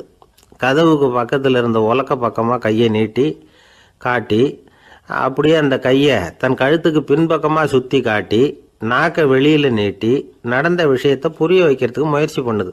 இவனுக்கு ஒன்றும் புரியல, என்ன சொல்கிறாங்க அம்மா அப்படின்னு மனைவிகிட்ட கேட்குறான். அதுக்கு அந்த பொண்ணு ரொம்ப புத்திசாலித்தனமா, என்னங்க உங்கள் அம்மா சொல்கிறது உங்களுக்கு இன்னும் புரியலையா? அவங்க உங்களை பார்த்து என்ன சொல்கிறாங்கன்னா, ஏன்டா உலக்க மாதிரி நிற்கிற, சாக போகிற எனக்கு சங்கிலி எதுக்கு, என் கழுத்தில் கிடக்கிற இந்த சங்கிலியை கழட்டி என் மருமக கழுத்தில் போடுறா அப்படின்னு சொல்கிறாங்க அப்படின்னு தான். ஓ அப்படியா விஷயம்னு சொல்லி அம்மா கழுத்தில் இருந்த சங்கிலியை எடுத்து மனைவி கழுத்தில் போட்டுட்டு, அம்மா உன் விருப்பப்படியே போட்டாச்சு, இனிமேலாவது நிம்மதியாக படுத்து தூங்கு அப்படின்னு சொல்லிவிட்டு உள்ளே போயிட்டான். பார்த்தீங்களா கதையை? அதனால தான் மாமியார்கள் சைகை காட்டுறதுன்னா கூட இனிமேல் ஜாக்கிரதையாக இருக்கணும். 2 பேர் சுவாரஸ்யமாக பேசிக்கிட்டு இருக்கிறப்போ குறுக்க புகுந்து தொந்தரவு பண்ணுறதுக்குன்னே சில பேர் இருப்பாங்க. அது ரொம்ப இடைஞ்சலாக இருக்கும். இதே மாதிரி மின்காந்தம் கூட குறுக்க புகுந்து தொந்தரவு பண்ணும். கடைசியில் அது ஒரு பெரிய இடைஞ்சலில் கொண்டாந்து விட்டுரும். சில வீடுகளில் கேபிள் கனெக்ஷன் இல்லாமல் சில தனியார் டிவி காட்சிகள் தெரியும். அதுக்கு என்ன காரணம்னா இந்த மின்காந்த குறுக்கீடு தான் காரணம். இதைத்தான் சுருக்கமாக இஎம்ஐ அப்படின்னு சொல்கிறாங்க. அதாவது எலக்ட்ரோ மேக்னெட்டிக் இன்டர்ஃபியரன்ஸ். இது ஏற்படக்கூடிய இடங்கள் எது எதுன்னு எடுத்துக்கிட்டா அது ஒரு பெரிய பட்டியலாகவே போயிடும். இந்த இஎம்ஐ தொந்தரவு கேபிள் டிவியில் மட்டும்தான் இல்லை, ராக்கெட் ஏவுதளத்தில் உள்ள ரேடார்கள், அங்கே உள்ள சில சக்தி வாய்ந்த தொலைத்தொடர்பு சாதனங்கள், விமான தளங்களில் உள்ள ரேடார்கள், கப்பல் தளங்களில் பொருத்தப்பட்டிருக்கக்கூடிய சக்தி வாய்ந்த ஆண்டனாக்கள், இப்படி நிறைய சொல்லலாம். காவல் நிலையங்களில் பயன்படுத்தப்படுகிற வயர்லெஸ் தொடர்பு சாதனங்கள் கூட ஓரளவுக்கு இந்த மின்காந்த அலைகளை வெளியிடும். நம்ம வீட்டில் உட்காந்துக்கிட்டு ரேடியோ கேட்டுக்கிட்டு இருப்போம் அல்லது டிவி பார்த்துக்கிட்டு இருப்போம். அந்த சமயத்தில் பக்கத்து தெருவில் ஒரு மோட்டார் சைக்கிள் அல்லது காரு, குறிப்பாக பெட்ரோல் இன்ஜின், அது போகிறப்போ அதில் உள்ள மின்கலத்தில் அதாவது மேக்னட்டோ பேட்டரியிலிருந்து வெளிப்படுகிற மின்காந்த அலை இங்கே டிவியிலையும் ரேடியோவிலையும் கரகரப்பை உண்டு பண்ணும். சரி, இது பெருசாக என்ன இடைஞ்சலை உண்டு பண்ணிட போகுது அப்படின்னு நாம் அலட்சியமாக நினைக்கலாம். வயசானவங்களுக்கு மறதி நோயின்னு ஒன்று வரும்ல, அல்ஷமீர், அதாவது மூளையில் உள்ள செல்கள் செயலிழந்து போயிடுறது, அது செய்ய வேண்டிய வேலையை மறந்துடும். மனைவியே எதிரில் நின்னா கூட உன்னை எங்கேயோ பார்த்தது மாதிரி தெரியுதே அப்படின்னு சொல்லிட்டு இருப்பாங்க. அப்படி ஒரு மறதி. இந்த விசித்திரமான நோய்க்கு இதுவரைக்கும் மருந்தே இல்லைன்னு வேற சொல்கிறாங்க. இந்த மைக்ரோ ஓவன் அப்படின்னு சொல்லக்கூடிய சமையல் அடுப்புகள் கூட மின்காந்த அலைகளை வெளியிடுது. சமயத்தில் சில தொழிற்சாலைகளில் கூட பெரிய விபத்துக்களை இந்த இஎம்ஐ உண்டு பண்ணிவிடும். இதை பற்றி தீவிரமாக சிந்திக்க ஆரம்பித்ததே ஒரு விபத்துக்கு பிறகு தான். அமெரிக்காவுக்கும் வியட்நாமுக்கும் இடையில போர் நடந்தது. அந்த சமயம் அமெரிக்காவுக்கு சொந்தமான விமானம் தாங்கி கப்பல் ஒன்று வியட்நாமை தாக்கிறதுக்கு தயாராக ஏவுகணைகளோட கடலில் நிறுத்தி வைக்கப்பட்டிருந்தது. தற்செயலாக அந்த பகுதியில் கப்பல் தொலைத்தொடர்பு பகுதிக்கு அருகில் ஊடுருவிய அந்த சக்தி வாய்ந்த ரேடியோ அலைகள் ஏவுகணையில் இருந்த மின்னணு சர்க்கியூட்டை பூர்த்தி செஞ்சு வச்சுட்டுது. அவ்வளவுதான், ஏவுகணை அங்கேயே வெடித்து சிதறி போச்சு. 130 பேர் அந்த இடத்துலயே உடல் கருகி செத்து போட்டாங்க. ஏகப்பட்ட பொருள்கள் நாசம். இந்த விபத்துக்கான காரணம் என்னங்கிறத உடனடியாக யாராலையும் கண்டுபிடிக்க முடியல. ரொம்பவும் கடுமையாக முயற்சி பண்ணி கடைசியாக கண்டுபிடிச்சாங்க, இது இந்த இஎம்ஐ வேலை தான் அப்படின்னு. மின்னணு தொலைபேசிகள் இருக்கு, இதில் பேசும்பொழுது நம்ம காதை அதாவது செவியை ஊடுருவக்கூடிய மின்காந்த அலையானது மூளைக்கு போய் அங்கே மூளை கட்டிகளை உருவாக்க ஊக்கம் கொடுக்குது அப்படின்னு வேற கண்டுபிடிச்சிருக்கிறாங்க. இந்த இஎம்ஐ ரொம்ப குறைஞ்ச மின்காந்த அழுத்தத்தில் நமக்கு எந்த பாதிப்பையும் ஏற்படுத்துறதில்லை. மின்காந்த அலைகள் அழுத்தத்தோடு இருக்கிற இடங்களில் ரொம்ப நேரம் இருந்தோம்னா நம்ம உடம்பின் வெப்பநிலை 2 டிகிரி செல்சியஸ் வரைக்கும் அதிகரிக்குதாம். அதனால் வெப்பநிலையை சீராக்கிறதுக்கு இதய துடிப்பும் அதிகரிக்குது. இப்படிலாம் கண்டுபிடிச்சிருக்கிறாங்க. இப்போல்லாம் இந்த மின்காந்த குறுக்கீடுகளை தடுக்கிறது எப்படி அப்படின்னு விஞ்ஞானிகள் யோசனை செய்ய ஆரம்பிச்சிருக்கிறாங்க. இந்த விஷயத்தில் அலட்சியமாக இருந்தோம்னா எதிர்காலத்தில் நிறைய பேருக்கு இந்த ஞாபக மறதி நோய் வந்துடும். அப்புறம் அது ரொம்ப கஷ்டமாக போயிடும். ஒரு குடும்ப தலைவர் தன் மனைவியை பார்த்து, யார் நீ, உன்னை எங்கேயோ பார்த்தது மாதிரி இருக்குதே அப்படின்னு சொல்லிக்கிட்டு இருந்தார். உடனடியாக அவரை போய் பார்த்தேன். வாங்க டாக்டர்கிட்ட போகலாம் அப்படின்னு. அவர் என்னை தனியாக அழைச்சிட்டு போய் காதோட காதாக மெதுவாக சொல்கிறார், இந்த பாருப்பா, என் கையில் பணம் இல்லாத போகலாம் அப்படி மறதி நோய் வந்துட்டது மாதிரி நடிச்சுக்கிட்டு இருப்பேன், அவ்வளவுதான், அதை நீ கண்டுக்காத அப்படின்னார். ஒரு பெரிய பியானோ கலைஞர் வியன்னாவில் இருந்தார். ரொம்ப புகழ்பெற்ற இசை கலைஞர் அவர்.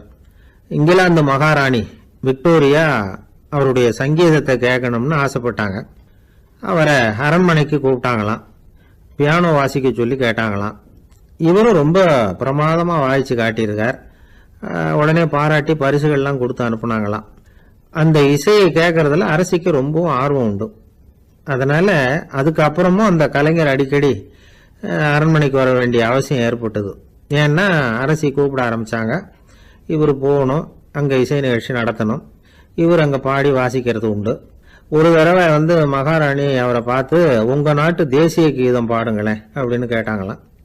உடனே அவர் தன்னுடைய நாடான ஆஸ்திரியாவின் தேசிய கீதத்தை பாடியிருக்கிறார். அவர் பாட ஆரம்பித்த உடனே மகாராணி எழுந்திருச்சு நின்னாங்களாம். அதுக்கு மரியாதை செலுத்துகிற நோக்கத்தோட பாட்டு முடிகிற வரைக்கும் அப்படியே நின்றுகிட்டு இருந்தாங்களாம். இதுதான் அந்த அரசியினுடைய பெருந்தன்மை. அதாவது நாட்டுப்பற்றுங்கிறது அந்த அளவுக்கு அப்படி இருக்கணும். இப்படி ஒரு அரசியே நம்ம நாட்டு தேசிய கீதத்துக்கு எழுந்திருச்சு நின்று மரியாதை செலுத்துறாங்க அப்படிங்கிறத புரிஞ்சுக்கும் பொழுது அந்த முதிய கலைஞரின் மகிழ்ச்சிக்கு அளவே இல்லையா. அதுக்கப்புறம் அந்த பியானோ கலைஞர் ஒரு நாள் தன்னுடைய நண்பர் ஒருத்தர்கிட்ட பேசிக்கிட்டு இருந்தாராம். அப்போ சொன்னாராம், மகாராணியார் எனக்கு எவ்வளவோ பரிசுகள்லாம் கொடுத்துருக்குறாங்க. ஒரு தடவை எனக்கு வைரக்கல் பதித்த அணி ஒன்றை கூட பரிசா கொடுத்தாங்க. ஆனால் அதை விட உயர்ந்த விலை மதிக்க முடியாத அணி என்ன தெரியுமா? நான் என்னுடைய நாட்டு தேசிய கீதத்தை நான் பாடுறப்போ அவங்க எழுந்திருச்சு நின்று மரியாதை செலுத்தினாங்களே, அதுதான் எனக்கு கிடைச்ச மிகப்பெரிய பரிசு அப்படின்னாராம். எனக்கு தெரிஞ்ச சங்கீத வித்வான் ஒருத்தர் இருக்கார். சமீபத்தில் ஒரு நாள் அவரை பார்த்தேன். எப்படி போயிட்டு இருக்கு உங்க தொழில் அப்படின்னு கேட்டேன். ரொம்பவும் வித்தியாசமா போயிட்டு இருக்குங்க அப்படின்னார். என்ன சொல்றீங்க அப்படின்னு. முன்னாடியெல்லாம் நான் பாடினா எதிரில் இருக்கிறவங்க தான் எழுந்திரிச்சு போயிட்டு இருந்தாங்க. இப்போ எப்படின்னா நான் பாட ஆரம்பிச்சுட்டா உடனே பக்கவாத்தியக்காரனே எழுந்திரிச்சு போயிடுறான் அப்படின்னார் ரொம்ப வேதனையோட. ஒருத்தரை பார்த்து உன்னுடைய நண்பர்கள் யார் அப்படின்னு ஒரு கேள்வி கேட்டு பாருங்க. கொஞ்சம் யோசிச்சு யோசிச்சு பதில் சொல்லுவாங்க. அவங்க கிட்டேயே உன்னுடைய எதிரிகள் யார் அப்படின்னு கேளுங்க, கடகடன்னு ஒப்பிச்சிருவாங்க. நம்ம மனசு இருக்க அது எப்படின்னா, நம்ம நண்பர்களை விட எதிரிகளை அது நல்லா ஞாபகத்தில் வச்சுக்கும். இது ஒரு ஆச்சரியமான உண்மை. உங்களால் நண்பர்களை மறந்துட முடியும், ஆனால் எதிரிகளை மறந்துட முடியாது. இது ஒரு வேடிக்கையான நிலைமை தான். அழகான தருணங்களை நாம் ஏன் மறந்துடுறோம்? இது இயற்கை. ஏன்னா நம்ம மனசு மலர்களை கவனிக்கிறது இல்லை, அதில் இருக்கிற முள்ளை தான் கவனிக்குது. தன்னை காயப்படுத்துகிற எதையும் அது உடனே கண்டுகொள்ளுது. ஒரு தெளிந்த சிந்தனையுடைய மனசு மிக அழகாக உள்ள எல்லாத்தையும் கவனிக்கும். அது நன்றியுடன் உணரக்கூடிய எல்லாத்தையும் பார்த்து குறிச்சிக்கும். இப்படிப்பட்டவங்க வாழ்க்கை இயல்பாகவே நல்லா அமையும். அது ரொம்ப அபூர்வம். மனசில் உள்ள ஒரு சிறிய அமைப்பை மாற்றுவதை பொறுத்து தான் இந்த விஷயம் அப்படிங்கிறார் ஓஷோ. ஒரு யூத கோவில் இருந்து தான், அது யூதர்களின் மடமாகவும் இருந்தது. அங்கே ஒரு தலைமை குரு, அவர் ரொம்ப கண்டிப்பானவர். அந்த கோவிலை ஒட்டி ஒரு தோட்டம். ஒரு நாள் காலையில் அந்த தோட்டத்தில் 2 இளம் யூதர்கள் நடந்து போய்கிட்டு இருக்கிறாங்க. காலையில் 1 மணி நேரம், மாலையில் 1 மணி நேரம் அவங்க அந்த தோட்டத்தில் நடக்கிறதுக்கு அனுமதி உண்டு. மற்ற நேரங்களில் அவங்க மத புத்தகங்களை படிக்கணும், பிற விதிமுறைகளை கடைபிடிக்கணும். அந்த 2 பேருமே தொடர்ந்து புகைப்பிடிக்கிற பழக்கம் உள்ளவங்க. ஆனால் கோவில் மடத்தில் இருக்கிறப்போ அவங்க புகைப்பிடிக்க முடியாது, அது கடுமையான குற்றம். சரி, நாம் தோட்டத்தில் இருக்கிறப்போவாவது புகைப்பிடிக்கலாமா அப்படின்னு ஒரு ஆசை அவங்க 2 பேருக்குமே. இருந்தாலும் பயம். இப்படி கேட்டால் மத குரு என்ன சொல்லுவாரோ அல்லது என்ன செய்வாரோங்கிற பயம். இப்படியே கொஞ்ச நாள் ஆச்சு. ஒரு நாள் இந்த 2 பேரில் ஒருத்தன் ரொம்ப கலங்கி போய் அந்த கோவிலில் இருந்து வெளியில் வந்துக்கிட்டு இருந்தான். வந்தவன் நேராக தோட்டத்து பக்கம் போனான். அங்கே இன்னொருத்தன் ஆனந்தமாக புகை பிடிச்சிக்கிட்டு இருக்கிறான். அதை பார்த்து தான் இவனுக்கு அதிர்ச்சி. அட கடவுளே, என்ன இது, நீ கேட்காமலே ஆரம்பிச்சிட்டியா அப்படின்னா. இல்லை நான் கேட்டுவிட்டு தான் ஆரம்பிச்சிருக்கேன்னா அவன். அப்படியா, என்ன மனுஷன் இவர், நானும் தான் கேட்டேன், என்னை கண்ணாமுன்னான்னு திட்டி விட்டார். இது என்ன கோவிலா இல்லை நரகமா? உனக்கு புகை பிடிக்கணும்னு ஆசையாக இருந்தால் நரகத்துக்கு போகணும்னு சொல்லிவிட்டார். அது சரி, உன்னை மட்டும் எப்படி அனுமதிச்சார் அப்படின்னு கேட்டான் இவன். அவன் சிரிச்சுக்கிட்டே, நீ எப்படி கேட்ட சொல்லு அப்படின்னா, நாம் இந்த தோட்டத்துக்கு வர அனுமதிக்கப்பட்டிருக்கிறதே ஜபத்துக்காகத்தானே, அதனால் நான் ஜபம் சொல்லும் பொழுது புகை பிடிக்கலாமா அப்படின்னு கேட்டேன். அதுக்கு தான் அவர் சத்தம் போட்டு என்னை அடிக்கவே வந்துட்டார் அப்படின்னா இவன். நீ ஒரு மாதிரியாக கேட்டிருக்க, நான் வேற மாதிரியாக கேட்டிருக்கிறேன். ஜெபம் சொல்லும்போது புகை பிடிக்கலாமான்னு நீ கேட்டிருக்க. ஐயா, புகை பிடிக்கும் பொழுது ஜெபிக்கலாமா அப்படின்னு நான் கேட்டேன். அதில் தப்பு ஒன்றும் இல்லை அப்படின்னு பதில் சொல்லிட்டார் அப்படின்னா. ஒரு சிறிய மாற்றம்தான் அது மிகப்பெரிய மாறுதலை ஏற்படுத்தி விட்டது. மனசு நல்ல விதமாக சிந்திக்க ஆரம்பிச்சுட்டுதுன்னா மகிழ்ச்சிக்கு பஞ்சம் இல்லை. ஒரு கஞ்சன் ஆற்றுல விழுந்துட்டான், வெள்ளத்தில் தத்தளிச்சுக்கிட்டு இருக்கிறான். கரையில் நின்ன ஒருத்தர், உன் கையை கொண்டா இப்படி பிடிச்சி இழுத்து கரையில் சேர்த்து விடுறேன்னார். எதையும் கொடுத்து பழக்கம் இல்லாத அவன் கையையும் கொடுக்க மாட்டேன்னுட்டான். இவர் பார்த்தார், உன் கையை கொடுன்னு சொல்கிறதுக்கு பதிலாக நான் என் கையை கொடுக்குறேன் பிடிச்சிக்கோ அப்படின்னார். அவன் கப்புன்னு பிடிச்சிக்கிட்டான், இழுத்து கரையில் போட்டார். ஒரு பூங்கா, அங்கே ஒருத்தர் நின்றுட்டு இருக்கிறார். நின்றுக்கிட்டே ஏதோ ஆழ்ந்த யோசனையில் இருக்கிறார். அந்த பக்கமாக இன்னொருத்தர் வந்தார். இவரை கவனிச்சார். என்ன யோசனைன்னு கேட்டார். எப்படி எழுந்திருக்கிறதுன்னு யோசனை பண்ணிட்டு இருக்கிறேன்னார் அவர். கேட்டவருக்கு ஒரு மாதிரி ஆயிட்டுது. ஏற்கனவே நின்றுக்கிட்டு இருக்கிற ஒருத்தர் எப்படி எழுந்திரிச்சு நிற்கிறதுன்னு யோசிக்கிறாருன்னா அது ஆச்சரியம் தானே. அதுக்கப்புறம் இவர் யோசிக்க ஆரம்பித்தார், என்ன இவர் இப்படி பேசுகிறாரு அப்படின்னு. கீழே விழுந்தால் தானே எழுந்திரிச்சு நிற்க முடியும். அதனால் எழுந்திரிக்கணும்னு நினைக்கிறவங்க முதல்ல கீழே விழணும். இவர் முதல்ல கீழே விழணும், அதுக்கப்புறம் தான் எழுந்திருக்கிறது எப்படின்னு சிந்திக்க முடியும். இந்த உலகத்தில் எல்லாருமே கீழே விழுந்து எழுந்தவர்கள் தான். இப்போ இந்த குழந்தை பருவத்தில் கீழே விழாமல் நடைபயில கற்றுக்கிட்டவங்க யாராவது உண்டா? சின்ன வயசில் ஒரு தடவை கூட கீழே விழலை சார், அப்படியே பிறந்தார் வளர்ந்தார் பெரியவர் ஆயிட்டார் அப்படின்னு யாரையும் சொல்ல முடியாது. அதனால் மனுஷங்கிறவன் விழுந்து புரண்டு எழுந்து தான் நடக்க கற்றுக்கிறான். ஒரு உண்மையை நாம் எல்லாரும் புரிஞ்சுக்கணும். இந்த உலகத்தில் தவறு செய்யாத மனிதர்களே யாரும் கிடையாது. அப்படி இருக்கிறப்போ எப்போதாவது நாம் தவறு பண்ணிவிட்டோம்னா அதுக்காக மனசு உடஞ்சி போயிடக்கூடாது, வாழ்க்கையில் வெறுப்பு வந்துடக்கூடாது. ஒரு தவறு நடந்துட்டுதா அதுக்காக மனசு உடஞ்சி போடாதீங்க, அதை ஒரு பாடமாக எடுத்துக்கங்க. அதே தவறு மறுபடியும் நடக்காமல் வேணும்னா பார்த்துக்கலாம், அது போதும். தடைக்கல்ல படிக்கல்லாம் மாற்றிக்கணும், இதுதான் இதில் முக்கியம். ஒரு அலுவலகம், அங்கே ஒரு அதிகாரி, அவர் உயர்ந்த பதவியில் இருந்தார், சிறந்த நிர்வாகின்னு பேர் வாங்கினவர். அவர் தனக்கு கீழே வேலை செய்கிறவங்க கிட்டெல்லாம் சொல்லுவாராம், இந்த நிறுவனத்தில் நீங்கள் எத்தனை தடவை வேணும்னாலும் தவறுகள் செய்யலாம், ஆனால் ஒரே விஷயம் என்னென்னா ஒரே தவறை மறுபடியும் செய்யக்கூடாது, அது முக்கியம் அப்படின்பாராம். இதை மேம்போக்காக பார்த்தா அவர் ஏதோ தன்னுடைய ஊழியர்களை தவறு செய்ய தூண்டுறது மாதிரி தெரியும். ஆனால் உண்மை அப்படி இல்லை. இன்னைக்கு என்ன நடக்குது தெரியுமா? அநேகமாக எல்லா மனிதர்களுமே ஒரே தவறை தான் மறுபடியும் மறுபடியும் செய்கிறாங்க. விளையாட்டு வீரர்கள் ஒரே மாதிரியான தவறுகளை திரும்ப திரும்ப செய்கிறது உண்டு. கணக்கு எழுதுகிறவங்கள பாருங்க, ஒரே தப்பை மறுபடியும் மறுபடியும் செய்வாங்க. அலுவலகம் வருகிறவர்களை கவனிங்க, ஒரு நாள் தாமதமாக வந்தால் பரவாயில்ல, தினமும் தாமதமாக வருவாங்க. இது மாதிரி செய்த தவறையே திரும்ப திரும்ப செய்கிறதுக்கு என்ன காரணம் அப்படின்னா சோம்பல், ஞாபக மறதி, கவனக்குறைவு, தன்னுடைய திறமை பேரில் அளவுக்கு மீறிய நம்பிக்கை, இப்படி இதில் ஏதாவது ஒரு காரணமாக இருக்கலாம் அப்படிங்கிறாங்க இது பற்றி ஆய்வு செய்கிற வல்லுநர்கள். ஒரு தடவை செஞ்ச தவிர மறுபடியும் செய்கிறது இல்லைன்னு முடிவு செஞ்சுக்கிட்டு அதை செயல்படுத்த கற்றுக்கணும், அது போதும், வாழ்க்கை வெற்றிகரமாக அமையும் அப்படிங்கிறாங்க அந்த அனுபவசாலிகள். அதனால் வெற்றிகரமாக வாழ்க்கையில் நடைபோட விரும்பும் இளைஞர்கள் தவிர்க்க வேண்டியது என்னென்னா, முதல்ல சோம்பலை தவிருங்கள், சுறுசுறுப்பாக இயங்குங்கள் அப்படிங்கிறது அவங்க அறிவுரை. ரெண்டாவது ஞாபக மறதி, எந்த செயல்லையும் ஈடுபாடு வேணும், அக்கறை வேணும். மூணாவது கவனக்குறைவு, எதையும் அலட்சியப்படுத்தக்கூடாது. நாலாவது என்னால் முடியாதது எதுவுமே கிடையாது அப்படிங்கிற அளவுக்கு மீறிய நம்பிக்கை, அது ஆபத்தில் கொண்டு போய் விட்டுரும். அதனால் முதல் தவறு உங்களுக்கு ஒரு பாடமாக அமையணும்.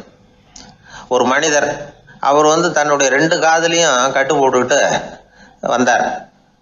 அவருடைய நண்பர் அதை கவனிச்சுட்டார். என்ன சார் ஆச்சு, 2 காதுலையும் கட்டு போட்டுருக்கீங்களே அப்படின்னு விசாரித்தார். ஒன்றுமில்லை சார், வீட்டில் ரொம்ப ஆர்வமாக டிவியில் கிரிக்கெட் மேட்ச் பார்த்துக்கிட்டு இருந்தேன். அப்போது என்னுடைய மனைவி துணிகளுக்கு அயர்ன் பண்ணிகிட்டு இருந்தாங்க. அயர்ன் பாக்ஸை அப்படியே வச்சுட்டு அடுப்பங்கரைக்கு போயிட்டாங்க. அந்த சமயம் பார்த்து டெலிஃபோன் பண்ணி அடிச்சுது. அவசரமாக ஓடி போய் அதை எடுத்து காதில் வச்சேன். அப்போ தான் தெரியும் அது அயன் பாக்ஸுங்கிற விஷயம்.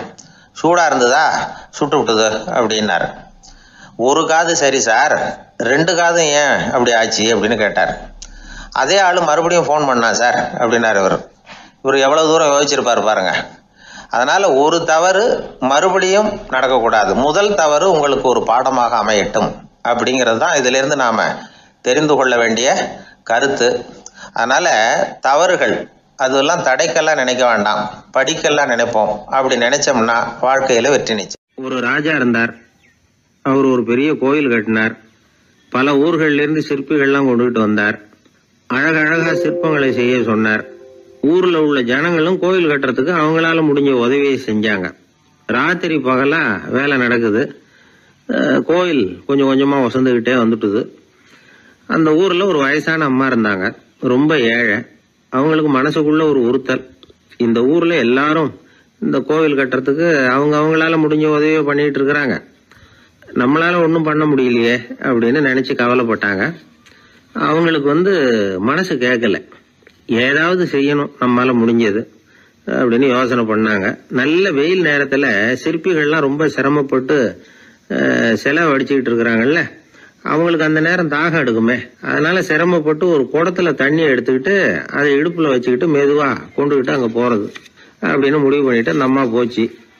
அங்க போய் வேலை செய்யறவங்களுக்கு தாகம் எடுக்கிற போலாம் ஒரு கோவலையில தண்ணியை எடுத்து கொடுத்துக்கிட்டு இருக்கிறது. இப்படியே பண்ண ஆரம்பிச்சுட்டு அந்த அம்மா. ஏதோ அந்த அம்மாவால முடிஞ்ச ஒரு சின்ன உதவி அது. இப்படி கொஞ்சம் கொஞ்சமா வேலை நடந்தது. கோபுரம் வசந்தது, எல்லா வேலையும் முடிஞ்சது. இனிமே கடைசியா கற்ப கிரகத்தின் மேல விமானம் அமைக்க வேண்டியதுதான் பாக்கி. அந்த வேலையும் ஆரம்பமாச்சு.